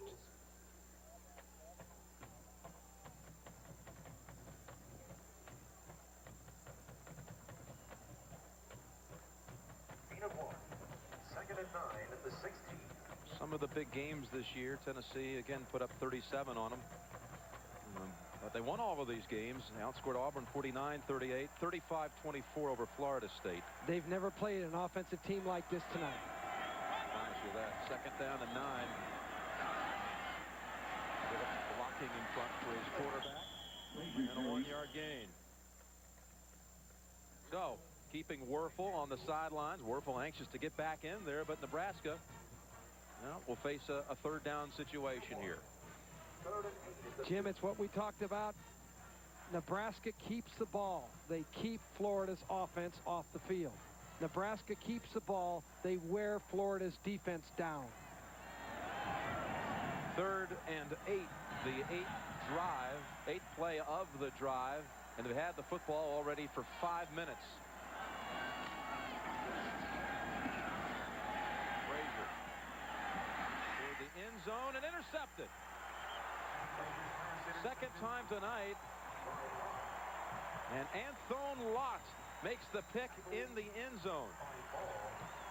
And Frazier kind of holding on to a hamstring.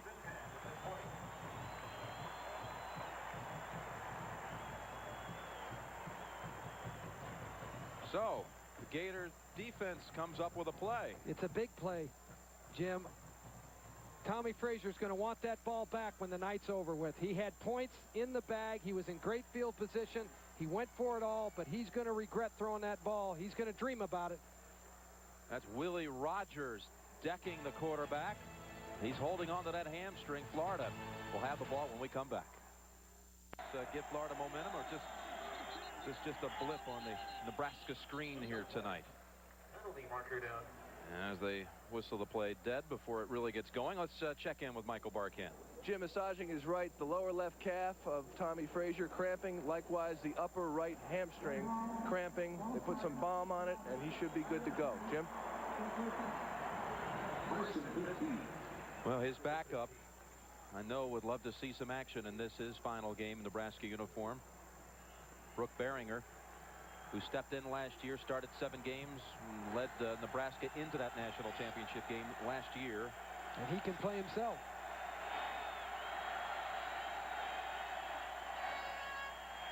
First 15 from the pocket. Werfel looking for a big one. Oh, and he had Riedel Anthony in Nebraska territory. Michael Booker broke it up. Cellular One, the exclusive cellular phone company of the Fiesta Bowl. We've seen Booker break up 2 passes tonight and run 1 back for a touchdown. I think he got a fingertip on it, threw off the whole timing. He sure did. You know, coming into the game, people felt that Booker was the weakest part of the Nebraska secondary, and here he is tonight with a big game. Having a huge night. 2nd and 15.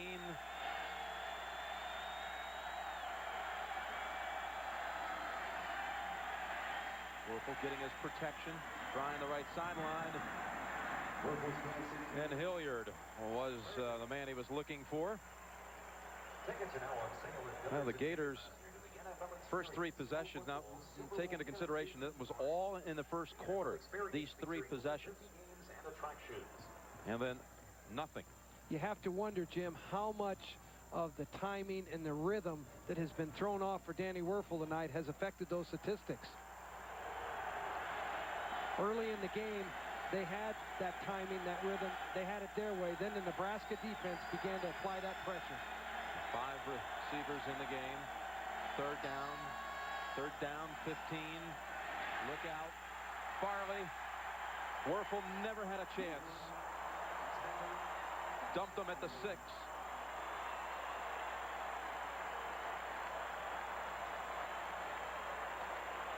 The numbers just not matching up tonight for Florida. You can't have 5 offensive linemen handling 6 rushers.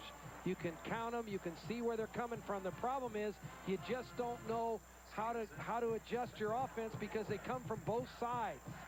But as you spread out, the Nebraska defense puts you in vectors coming from both ends. Robbie Stevenson's punt. He felt some pressure from Farley. Takes a favorable Florida kick. And then down by Benning at the 45-yard line. So unable to put anything together after the interception. Nebraska comes back out with the big lead. 2nd and 6. Running up the middle for only a yard with Makovica. You know, it's an offensive line that lost 4 starters off of last year's championship team. Only Graham returned. I mean, how good are they? Take a look at their left tackle. You know, here's a guy, Chris Dishman, who entered the starting lineup just this year. And did they get respect at Nebraska? One preseason publication listed him second-team preseason All-American. Hadn't even started a game. It's like, hey, Once you get the start, you become an All-American. you call up the SI Day. Who are your starters this year? Okay, well, probably going to be a second-team All-American. Let's put him on the team. They know. Phillips looking to pass. Reggie Ball was wide open.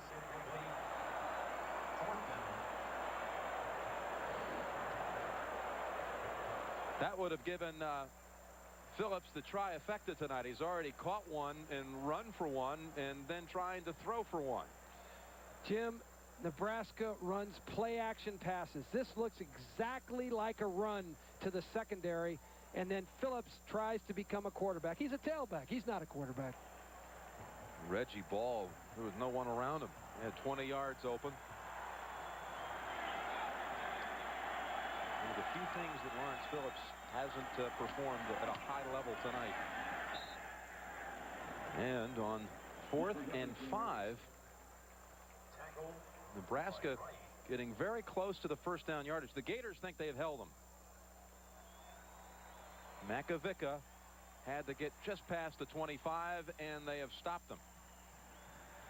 They're not even going to measure. So some half-yard shy of the necessary yardage. They bypass a field goal opportunity. What do you think of that? Well, it was too long. I think that Tom Osborne feels that he has to be in a certain area of the field. That would have been a long kick for him.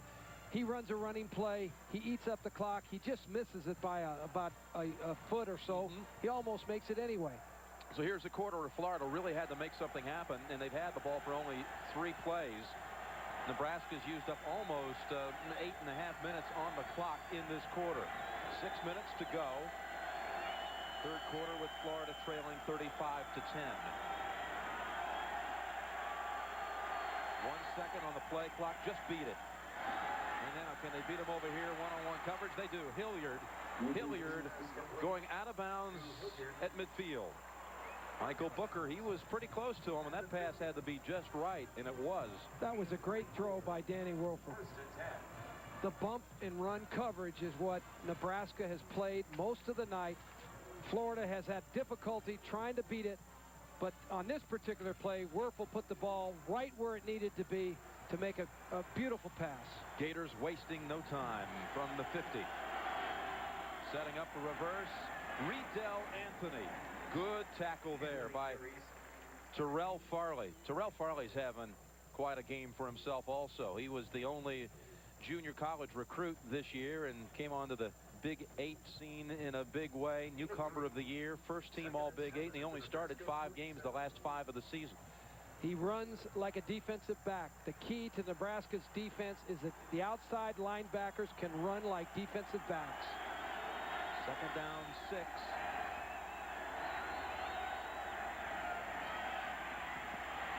Werfel, man open, defender fell down. And Ike Hilliard makes another grab on this series. 18-yard reception. And number 41, Phil Ellis. This is a guy who can break the big play on you also. Ike Hilliard just driving downfield, acting like he's going deep, and runs a little stop route. Ike Hilliard this year, Jim, throughout the season, after every 4 receptions, this guy had a touchdown. You might throw it to him 12 times in a row, score 3 touchdowns, and get out of here. That'd be your game plan, wouldn't it? Looking for a little more trickery. Back to Riedel Anthony, and defenders everywhere. Christian Peter and Grant Wistrom. I'll tell you, Wistrom stayed at home on that one. The true sophomore who comes off a fall semester where he had a 4.0 GPA. The Nebraska coaches think that this will be their next All-American defensive lineman. Grant Wistrom plays the reverse perfectly. Stays at home where he needs to be. Makes sure that no big plays come back his way. Second down and 14. Werfel. Picked off again. Intercepted. Eric Stokes.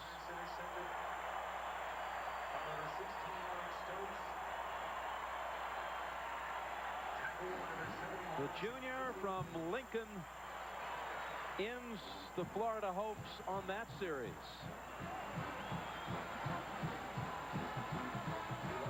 Florida had a nice drive going here, Jim.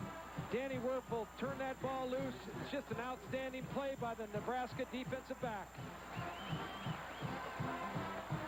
4 minutes and change remaining third quarter. Frazier out to the 41. Lawrence Wright on the tackle, 11 yards. And Steve Spurrier, when his quarterback came off the field, Danny. Steve Spurrier plays the game in his mind. He sees the field better than any coach in college football. He's an ex-quarterback. He knows exactly where he wanted Danny Werfel to go with that ball. Phillips takes it outside. Saw that it was shut down where it was intended to go and picks up another nice piece of yardage there. 11 yards. Broke away from Ben Hanks. I wouldn't be surprised, Jim, to see Nebraska just begin to keep pounding away at that Florida defense, eat the clock up, continue to make it a physical game so that by the fourth quarter, it's over. That's what they're trying to get done right now. They're shortening this game, I would say, rather quickly. Third quarter racing by. Phillips, look at that, so graceful the way he gallops around those defenders and then somersaults down to the 41-yard line. Blocks by Dishman and Gilman.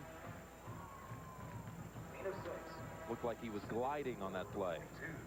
You know, they've had so many great I-backs at Nebraska. You think of the different guys they've had over the years, Rozier, I.M. Hip, all of their great backs.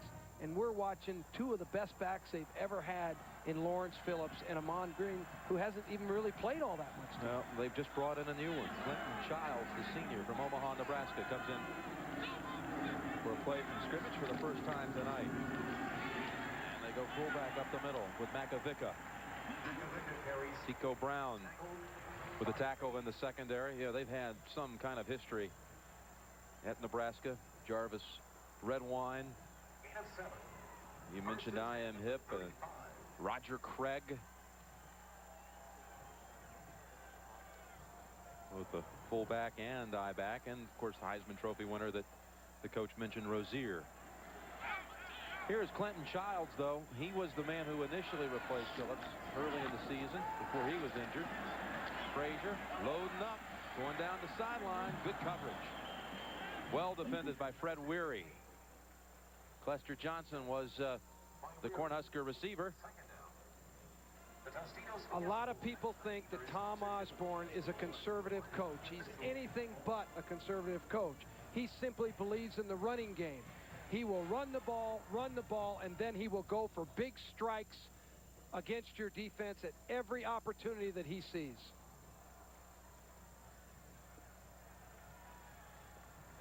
Second and 10. And again, they give him a new look. We've seen this only 2 other times tonight. 5 receivers, quarterback draw, Tommy Frazier. Goodbye, Tommy Frazier with a touchdown. 35 yards. Jim, we said he was the most difficult athlete in college football today to try and defend. He can run like crazy, this guy. Look at this. And Spurrier just despondent. They spread him out across the field just like Florida did, but they run the quarterback draw with Tommy Frazier. Great block by the right guard, Steve Ott, number 69. They just spread him out with the 5 wides, and Frazier is over 100 yards. He has 120 yards on the night on the ground. And the Cornhuskers, Nebraska, just annihilating Florida.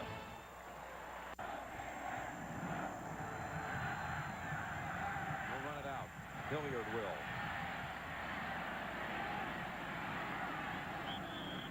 23-yard line, the starting point. Eric Stokes, who made the interception earlier, made the tackle on that play. This is the Nebraska trap play. All they do is run the trap play with the quarterback now as opposed to the fullback. They've executed this play 100 times a week in their practice repetition. Frazier in the open field, forget it. He's going to score.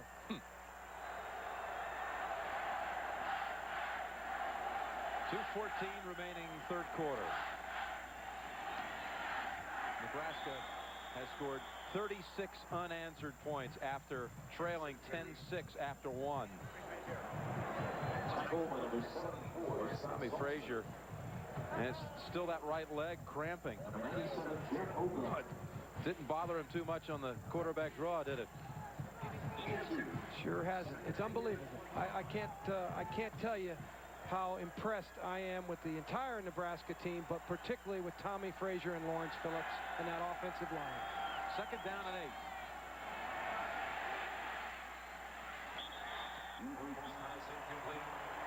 That was looking for Jerome Evans. Wistrom and Saltzman were in on the quarterback. You know, Werfel has had heavy pressure all night, more so than he's ever seen. But would they consider bringing in Eric Kresser, his backup, through 12 touchdowns this year? At some point, Jim, but I don't think right now this isn't Danny Werfel's fault. Nebraska is just a superior team. It's what I'm saying. All that pressure is just made it impossible for this man who led the nation in passing this year. Third and 8.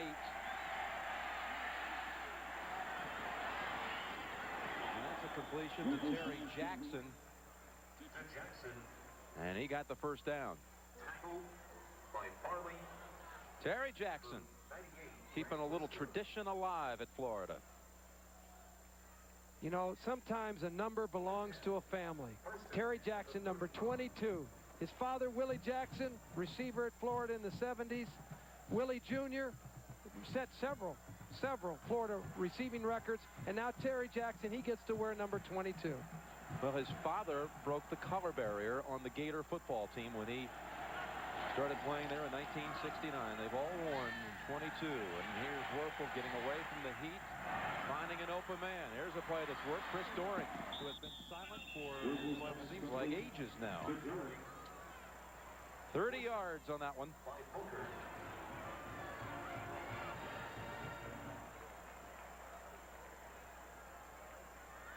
Danny Werfel runs the reverse fake here.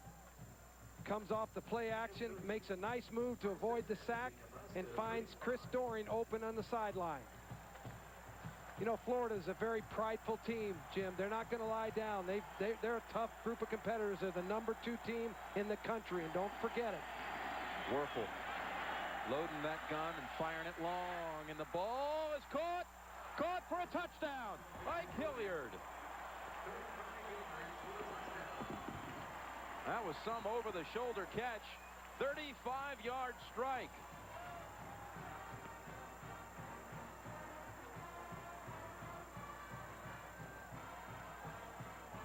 Ike Hilliard caught an 82-yard touchdown last year in the Sugar Bowl to set a Sugar Bowl record. He gets on the board here tonight for the Gators. Here we see Ike Hilliard. Nebraska is not in their typical bump-and-run coverage. They were off the ball. They gave him a cushion. He took advantage of it.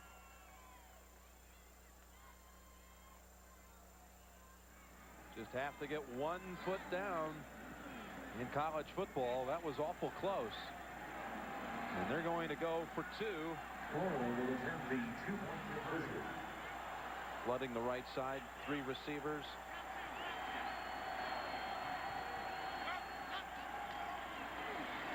Got a man. Riedel Anthony. That makes it 42-18. Remember now, you have to have only 1 foot down in college football. It was a sensational catch by Hilliard. Looking back.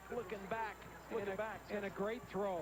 Watch where this ball is placed for the receiver. But does he have the foot down when he catches it? Judgment was the left foot down as he caught it.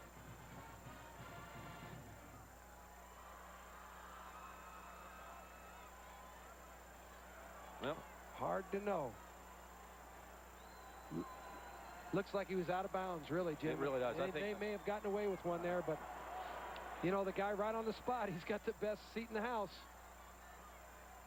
52 seconds to go in quarter number 3, with Nebraska leading 42-18. Florida has just snapped that unbelievable streak that no one would have imagined would happen in this game tonight, where Nebraska rattled off some 36 unanswered points. So Florida rebounds with a score here in the final minute of the third quarter. 42-18. Onside kick consideration here for you. With Steve Spurrier, you never know what's going to happen. Kick away. And deep one, too. Damon Binning will set the Cornhuskers at the 20-yard line. Tony George exchanging words. He was shaken up a little bit earlier in this game. When you're Steve Spurrier, you're wondering, can I get my team back into the game? A pass here, a pass there. All of a sudden, I can get back into this football game. There's Clinton Childs, the third different tailback we've seen tonight. He was in on that last series also that resulted in a Frazier touchdown run. But again, he was the one who replaced Phillips in the third game of the season against Arizona State, and the first play for the Cornhuskers in that game. He went 65 yards for a touchdown, had 143 yards in the game before he injured a knee and lost the starting position to injury. Well, all three of their tailbacks are over 7 yards per carry average. Frazier adding more numbers, more yards to those big. Oh, they don't have him yet. Look at Tommy Frazier. How many tackles can one man break? Touchdown.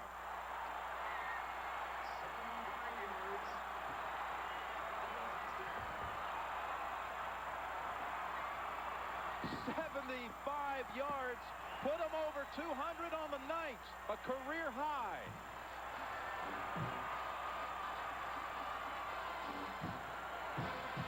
What did he tell you about tackling?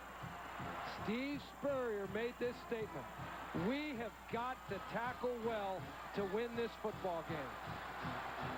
Steve knew, like every good football coach knows, when it comes down to a championship playoff game, you need to get your fundamentals. You need to execute your fundamentals.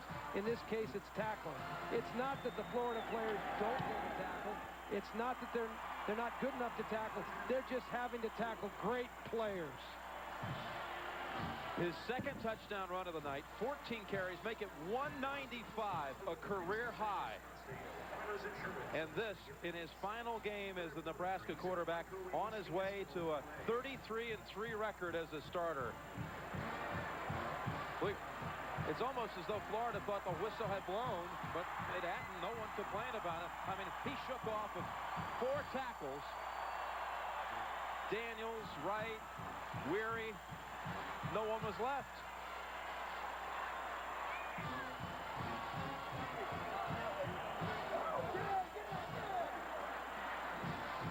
Bowl.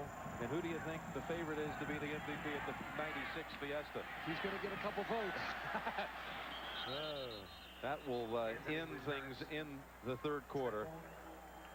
Riedel Anthony for a 7th sack. He's never been sacked that many times in his career. Grant Wistrom. Loss of 9. Grant Wistrom is a great defensive end with excellent speed. They believe that this guy will be the next All-American defensive end at Nebraska. Well, some of your tips for Nebraska before the game? Certainly, number 3, break Werfel's rhythm. The Nebraska defense has been able to do that tonight. And I think points 1 and 2 apply also. Ball control, they've had it. And they've lined up properly also. They've not given him a cheap touchdown. How about an interception? Third one of the night. Tony Veland.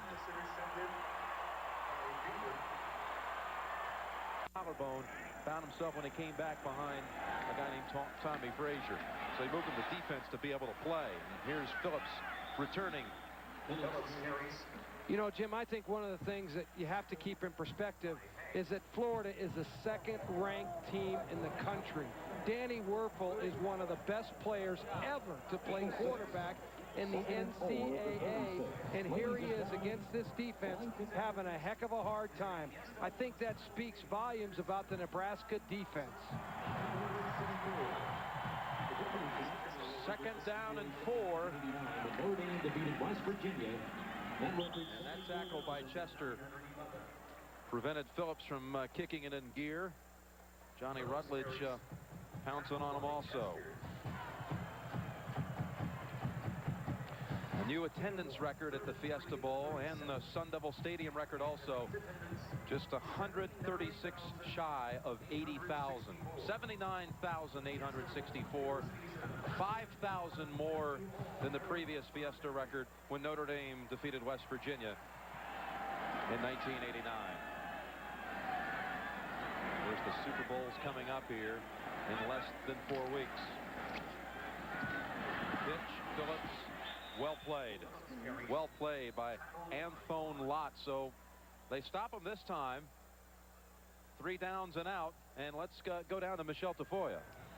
Well, Jim, Ben Hanks, number 11, has been considered a very special player on this Florida defense all season. So special that when he came in as a high academic risk, Steve Spurrier actually went to the president of the university to get him admitted. And Hanks made such an impression on everyone with his work habits both in football and in school that Steve Spurrier took his own number 11 out of retirement to give it to Hanks. And when Hanks leaves after this game tonight, that number 11 will go on to another special player. Jim? He has been a special one for Coach Spurrier. And look at this. Ball free. Still down.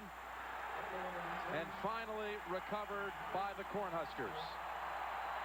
So Jesse Cush came on to punt for the first time tonight. I was beginning to wonder if the starting punter was even going to be able to say that he played in the championship game.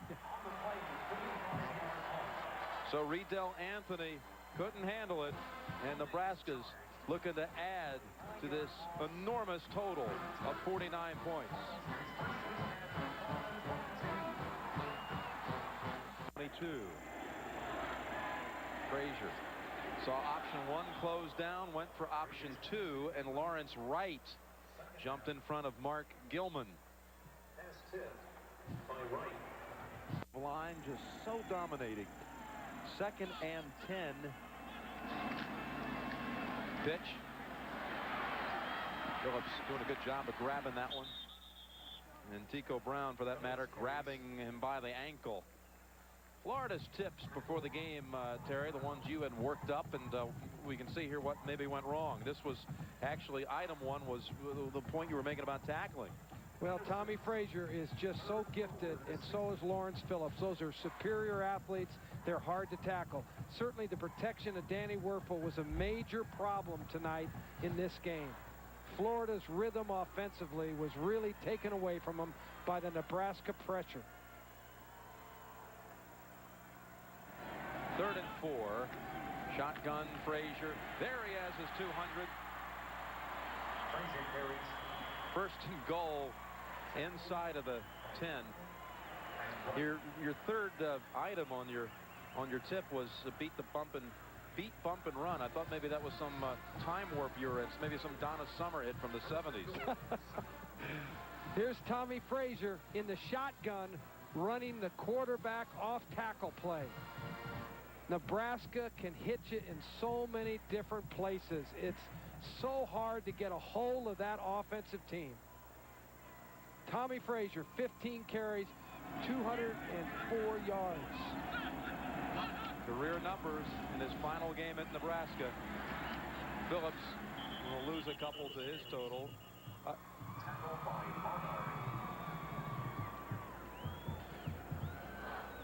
Nebraska on its way to its 25th straight win and trying to break the record for most wins in a 3-year period. The Toledo Rockets and the BYU Cougars had 35 also. I'm trying to figure out for Frazier's participation in the Shrine game when you're coaching him. I guess you're going to be running the option a little bit. I'm going to put in the Nebraska offense as quick as I can. 2nd and goal from the 10. That's a 5-yard loss as Johnny Rutledge, a true freshman, comes in to drop the quarterback and hurt his total a little bit there. Johnny Rutledge, the Florida coaches on defense felt like this one will be the next great All-American linebacker at Florida. He came there, he was a man as a freshman. Yes, most of these 18-year-olds, you know, that you see them when they walk on campus, they come as kids and they leave the program 4 or 5 years later. They're men. Well, this guy came in a man. Johnny Rutledge does not count as a sack, just a 5-yard loss off of Frazier's total. And 3rd and goal. Phillips, with that last effort, found the end zone. His 3rd touchdown of the night. 3rd and goal at the 15.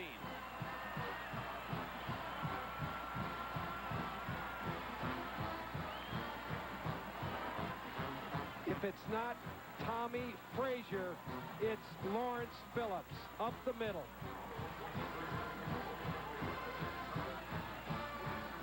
John Zadiska with a big block, backup lineman. And this one is blocked. Florida could pick it up. Fred Weary was trying to run the distance for an added 2 points. Lawrence Phillips, watch the last effort to find the end zone, and Nebraska keeps on rolling. Many of the running plays against this Nebraska defense, and you can't blame them. They're the 2nd best against the rush in the entire country. Anthony's run back with a flag. A flag back at the 20-yard line. On the return, Little Gimpy leaving holding the field. on the return team. 10-yard penalty for the spot of the foul.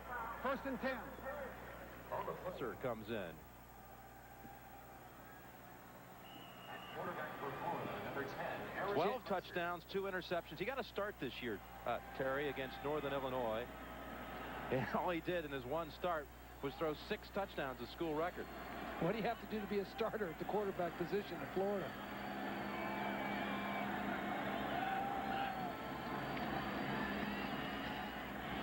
Presser and has the catch at the 21-yard line. That's little Travis McGriff. To number 3, Travis McGriff. Mark down.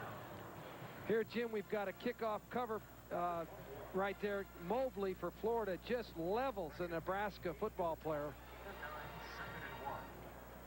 You can see that Florida is still playing hard on the special teams, offense and defense. 2nd down and 1 from the 20. Halfway through this final quarter. Presser having a hard time with his footing, but McGriff makes another grab. Travis McGriff, his father was a wide receiver and a good one at Florida. His father was an all-SEC wide receiver in 1974. His father, Lee McGriff, caught 14 touchdowns, and his grandfather, back in the 40s, ran track at the school. So you mentioned Terry Jackson earlier. There's a lot of history, too, in the McGriff family at Florida. Jim, I think this is a good move by Steve Spurrier, putting Eric Kresser in the game. He's your backup quarterback. Next season, you never know what's going to happen. You don't always get him into a game. You get him into a championship game like this, give him some real experience. 1st and 10. Goring out at the 40. And they're going to actually say first stepped out at the 47, so losing a little bit more than he had expected. 23 yards. Again, Kresser as a quarterback. Werfel was not injured. Mid-season when they played Northern Illinois, said, hey, I'm going to give you a chance. It's like, hey, coach, what do I have to do to prove I can play? He throws for 458 yards, school record, throws for 6 touchdowns, a school record, and next week, of course, has to go back to the bench. Well, he's got a beautiful throwing motion, and he and Danny Werfel are 2 of the top players in the country at their position. They're both outstanding. Presser, long ball over the head of Hilliard. Hilliard and Doring now both having 100-yard nights. Receiving yardage. Doring 123. Hilliard 100 plus a touchdown. The starting backfield of Makovica and Phillips.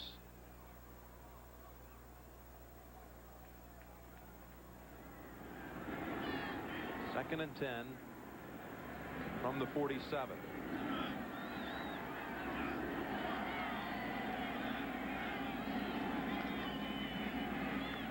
Presser. He also took a little hit, low hit, as he was trying to find a target across the middle.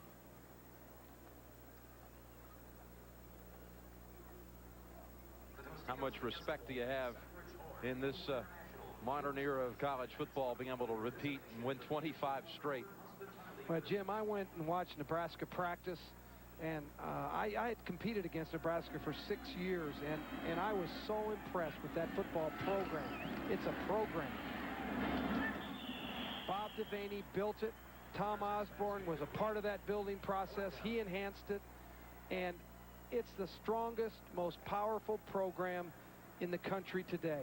What we're seeing here tonight is the #1 and #2 teams competing, and the #1 team in Nebraska is totally dominant in every single area. Nebraska clearly #1, and then #2 in the final poll. You know, Tennessee, although Tennessee lost to Florida this year, those two will be I 2 and 3. I really think Florida should be. I think they're. Yeah, they beat them head to head. They beat them head to head. That has to be weighted, you would think. Well, and I don't think you can throw out everything that Florida has done this season on the basis of one game. This is a great Florida football team that had a great season. They held them on downs. We'll be right back. Quarterback, what do you think of tonight's game? Oh, a great game. I bet. I never thought it would be this, but What's different about this? Your game was a lot different back then. What's different about it? Well, it's much larger and bigger, and we had to go both ways. We didn't have any specialists, so to speak, so it's a different ball game. Big run there by Amon Green. Let's check up at the booth, Jim. Yeah, they've broken another big one here. 42 yards for Amon Green. You know, it doesn't matter, Jim, which tailback is in the game behind that powerful offensive line, and that's the second string offensive line in there right now. Matt Verzel gave him a big block. That's 1st and goal from the 10. For Beringer. Into the line for about 5. Green carries. Jim, when I went to the Nebraska practice, I was over with the offensive line for about 10 minutes. I kind of gravitate to those areas of the field. And honestly, Nebraska was 3 deep. Every football player looked like he was 285 pounds or plus, very strong. No one was fat, out of shape. They were just mammoth players that were incredibly well built and conditioned. Damon Binning comes in. He's the 4th tailback to see action tonight. Just a few inches shy of the goal line. Tico Brown makes the hit. Damon Binning also got a chance to start this year. We gave you the rotation with Phillips opening the start of the season, then Childs in 1 game before he went out with a knee, got his 100 yards. Binning came in against Pacific, rushed for 173 yards, 3 touchdowns before he went out with an ankle, and that's when it opened the door at last for the freshman Amon Green, who took it for 1,000 yards the rest of the way during the season. They just keep bringing the tailbacks at you. I'm telling you. Beringer, touchdown.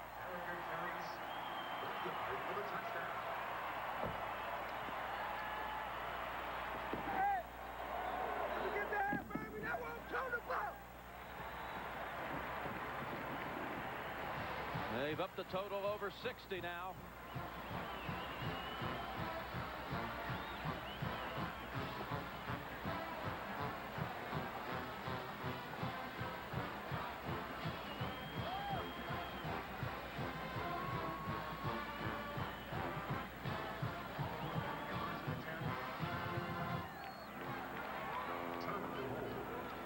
Extra point by Ted Ratzliff. From Waverly, Nebraska, he boots it through. 62-18. You just keep competing. You have a chance to keep your pride and feel good about yourself. You thought I was kidding about the tiebreaker? Here they come. Well, they faked that a few times tonight on the kick, and Anthony able to get past Chris Brown. I love it when players just keep fighting and keep competing. I'll tell you, Steve Spurrier does too. Never in his wildest dreams did he ever envision Nebraska putting 62 points on him. But his players are still in the fight, and the game isn't over, and they're still going. So like you say, that's all you ask for as a coach. That's all you can ever ask for. Florida's been on the other side of this. You know, they've scored lots of points this season. Received criticism for it, and, right?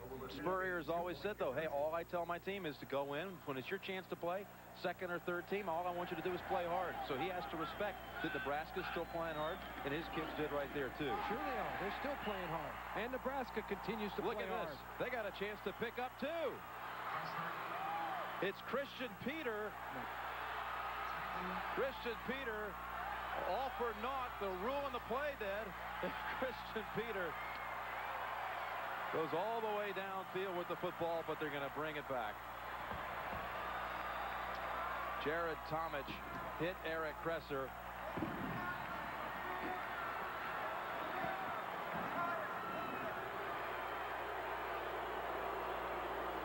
So the Nebraska fans who remain unhappy. Well, that looked like a pretty clean fumble, but just put the 6 up for Florida. Fiesta Bowl, thanks Minor Truck Rental for its sponsorship of the Fiesta. 2-24. Riedel Anthony, 92-yard kickoff return for a touchdown. He failed to complete the 2-point try. Looked like a pure fumble, but the quarterback was down, the Kresser was down, and here Tim Carpenter was rambling with the football for a moment. I've got a few bowl records coming in from Nebraska. Individual rushing record had been held by Mike Rozier of 147 yards, blown out tonight by Tommy Frazier. And also Phillips has broken that mark also. Frazier's number's 199. He had a 5-yard loss on his last carry, took him out of the 200 range. Wow.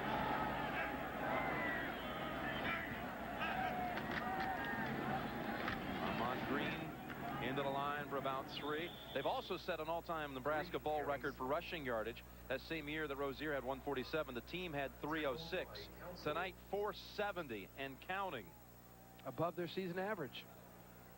70 yards above their season average. Most yards ever total offense for Nebraska in a bowl game, 575.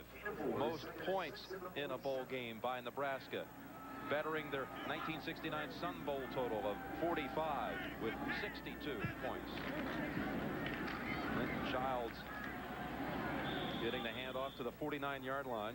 You know, a year or two, Tom Osborne changed his preparation for bowl games. They had had a losing streak that was going on. He came back and said, you know, sometimes we don't have the timing that you need on the option play to play well in bowl games. So they started practicing sooner after their last game. As an example, this year they played Oklahoma. 4 days later, they went to the practice field and started working for this game. He believed, that the Nebraska coaching staff believed, that it really kept the timing for the option and for their offense in sync. And sure enough, tonight, they put it over 60 points on the board. I think they're in sync. I think they're having their timing. They've thrown everything but the kitchen sink, you know, as they say. Joe Makovica ran at that time. Yeah, they had lost 7 straight bowl games. Well, you know, before last year. Well, you know, bowl games, they're hard to win. You're always playing a good team. It's, you know, a streak that ended at last year. Now they're about to win a 2nd straight national championship. 4th and a yard to go. Armand Green reaching for it. And he's going to have enough for the first down. Tackle by Jackson and Weary.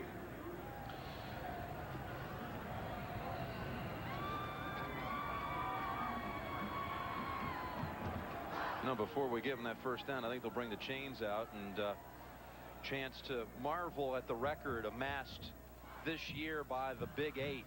Not only during the season, but also during the bowl season. They have 4 teams with at least 10 wins now that the year is over.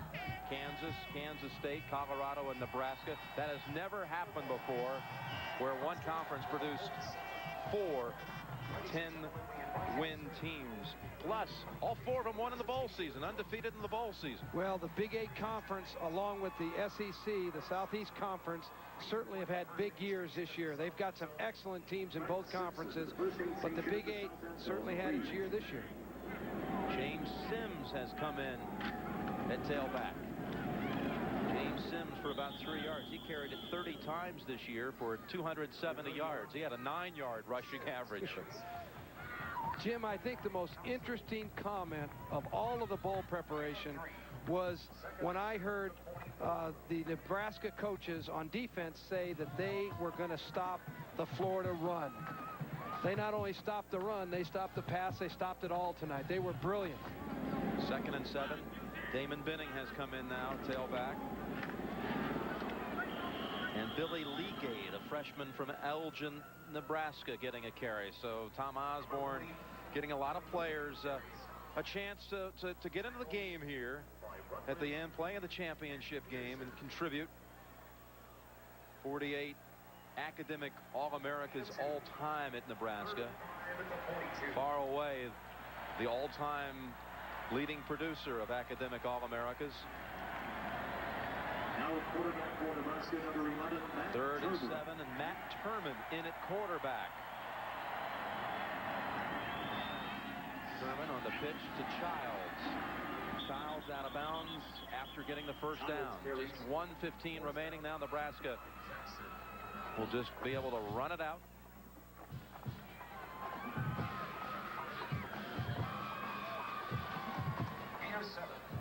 First and 10 of the 35. This one will sting for a long time, but when they get back to playing football next fall, Steve Spurrier's team might be preseason number 1. Right? I think they will be. Yeah. I think they have a great chance, probably along with Tennessee. You can't rule out Nebraska, though. I don't know how you don't pick them again. They got to replace, obviously, Tommy Frazier, but once they do that, they're going to just keep right on rolling. And we've seen 2nd and 3rd teamers tonight, even when the game was still on the line, contributing. Well, I think Florida's had a great year, and I know this game hurts, and the Florida players go through a period of time here, but they're going to remember a lot of the good times they had, and this will pass. It always does in football. 2nd down and 8. And Nebraska's James Sims out into the secondary. Look out. Look out. Sims stopped at the 1. 32-yard run.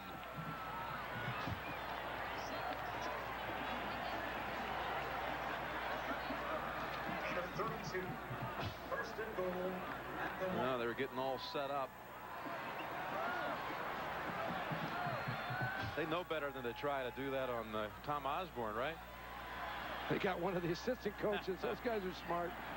629 yards total offense. Any questions? No, they're going to go for the coach. They got him after all. He doesn't mind. Not now. Come on, Tom. Go ahead, crack a smile. You have won a 2nd straight national championship. 25 straight wins for the Cornhuskers. One of the most dominating stretches in college football history. And tonight, we talk about domination. In a championship game, in a big game, you don't see it to this degree very often. We may have seen one of the best teams in the history of college football tonight, Jim.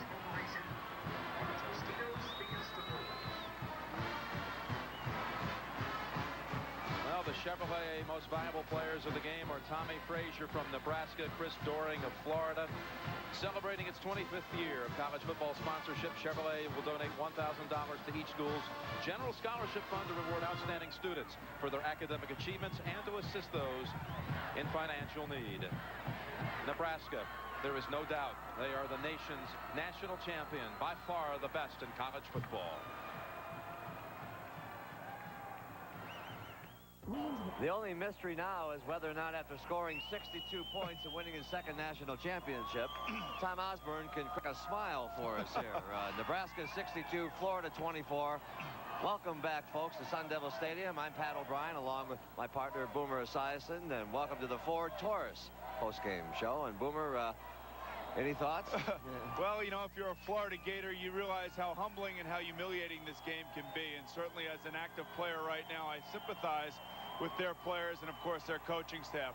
On the other side, you realize how exhilarating and how exciting a national championship can be. And congratulations to Tommy Frazier on what was a pinnacle playing game for his final game as a Nebraska Cornhusker. And Terry Donahue said it that they were playing a program tonight, and all the fans of that program are waiting now for the trophy presentation. Let's go down to Michelle Tafoya. Michelle?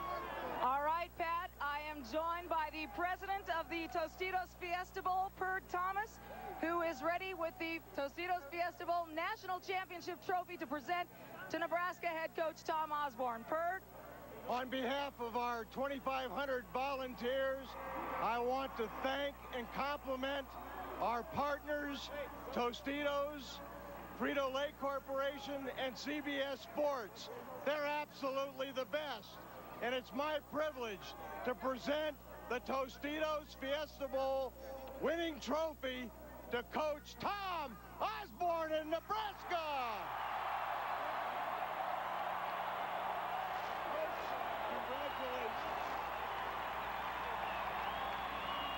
All right. And that's not the only one. Perd, you've got one more on behalf of the Bowl Alliance. It is the first ever Great Games National Championship Trophy. Perd? Coach, I'd also like to present you with the Great Games Trophy on behalf of College Football's Alliance. Congratulations, Coach. Thank you. Thanks, Perd.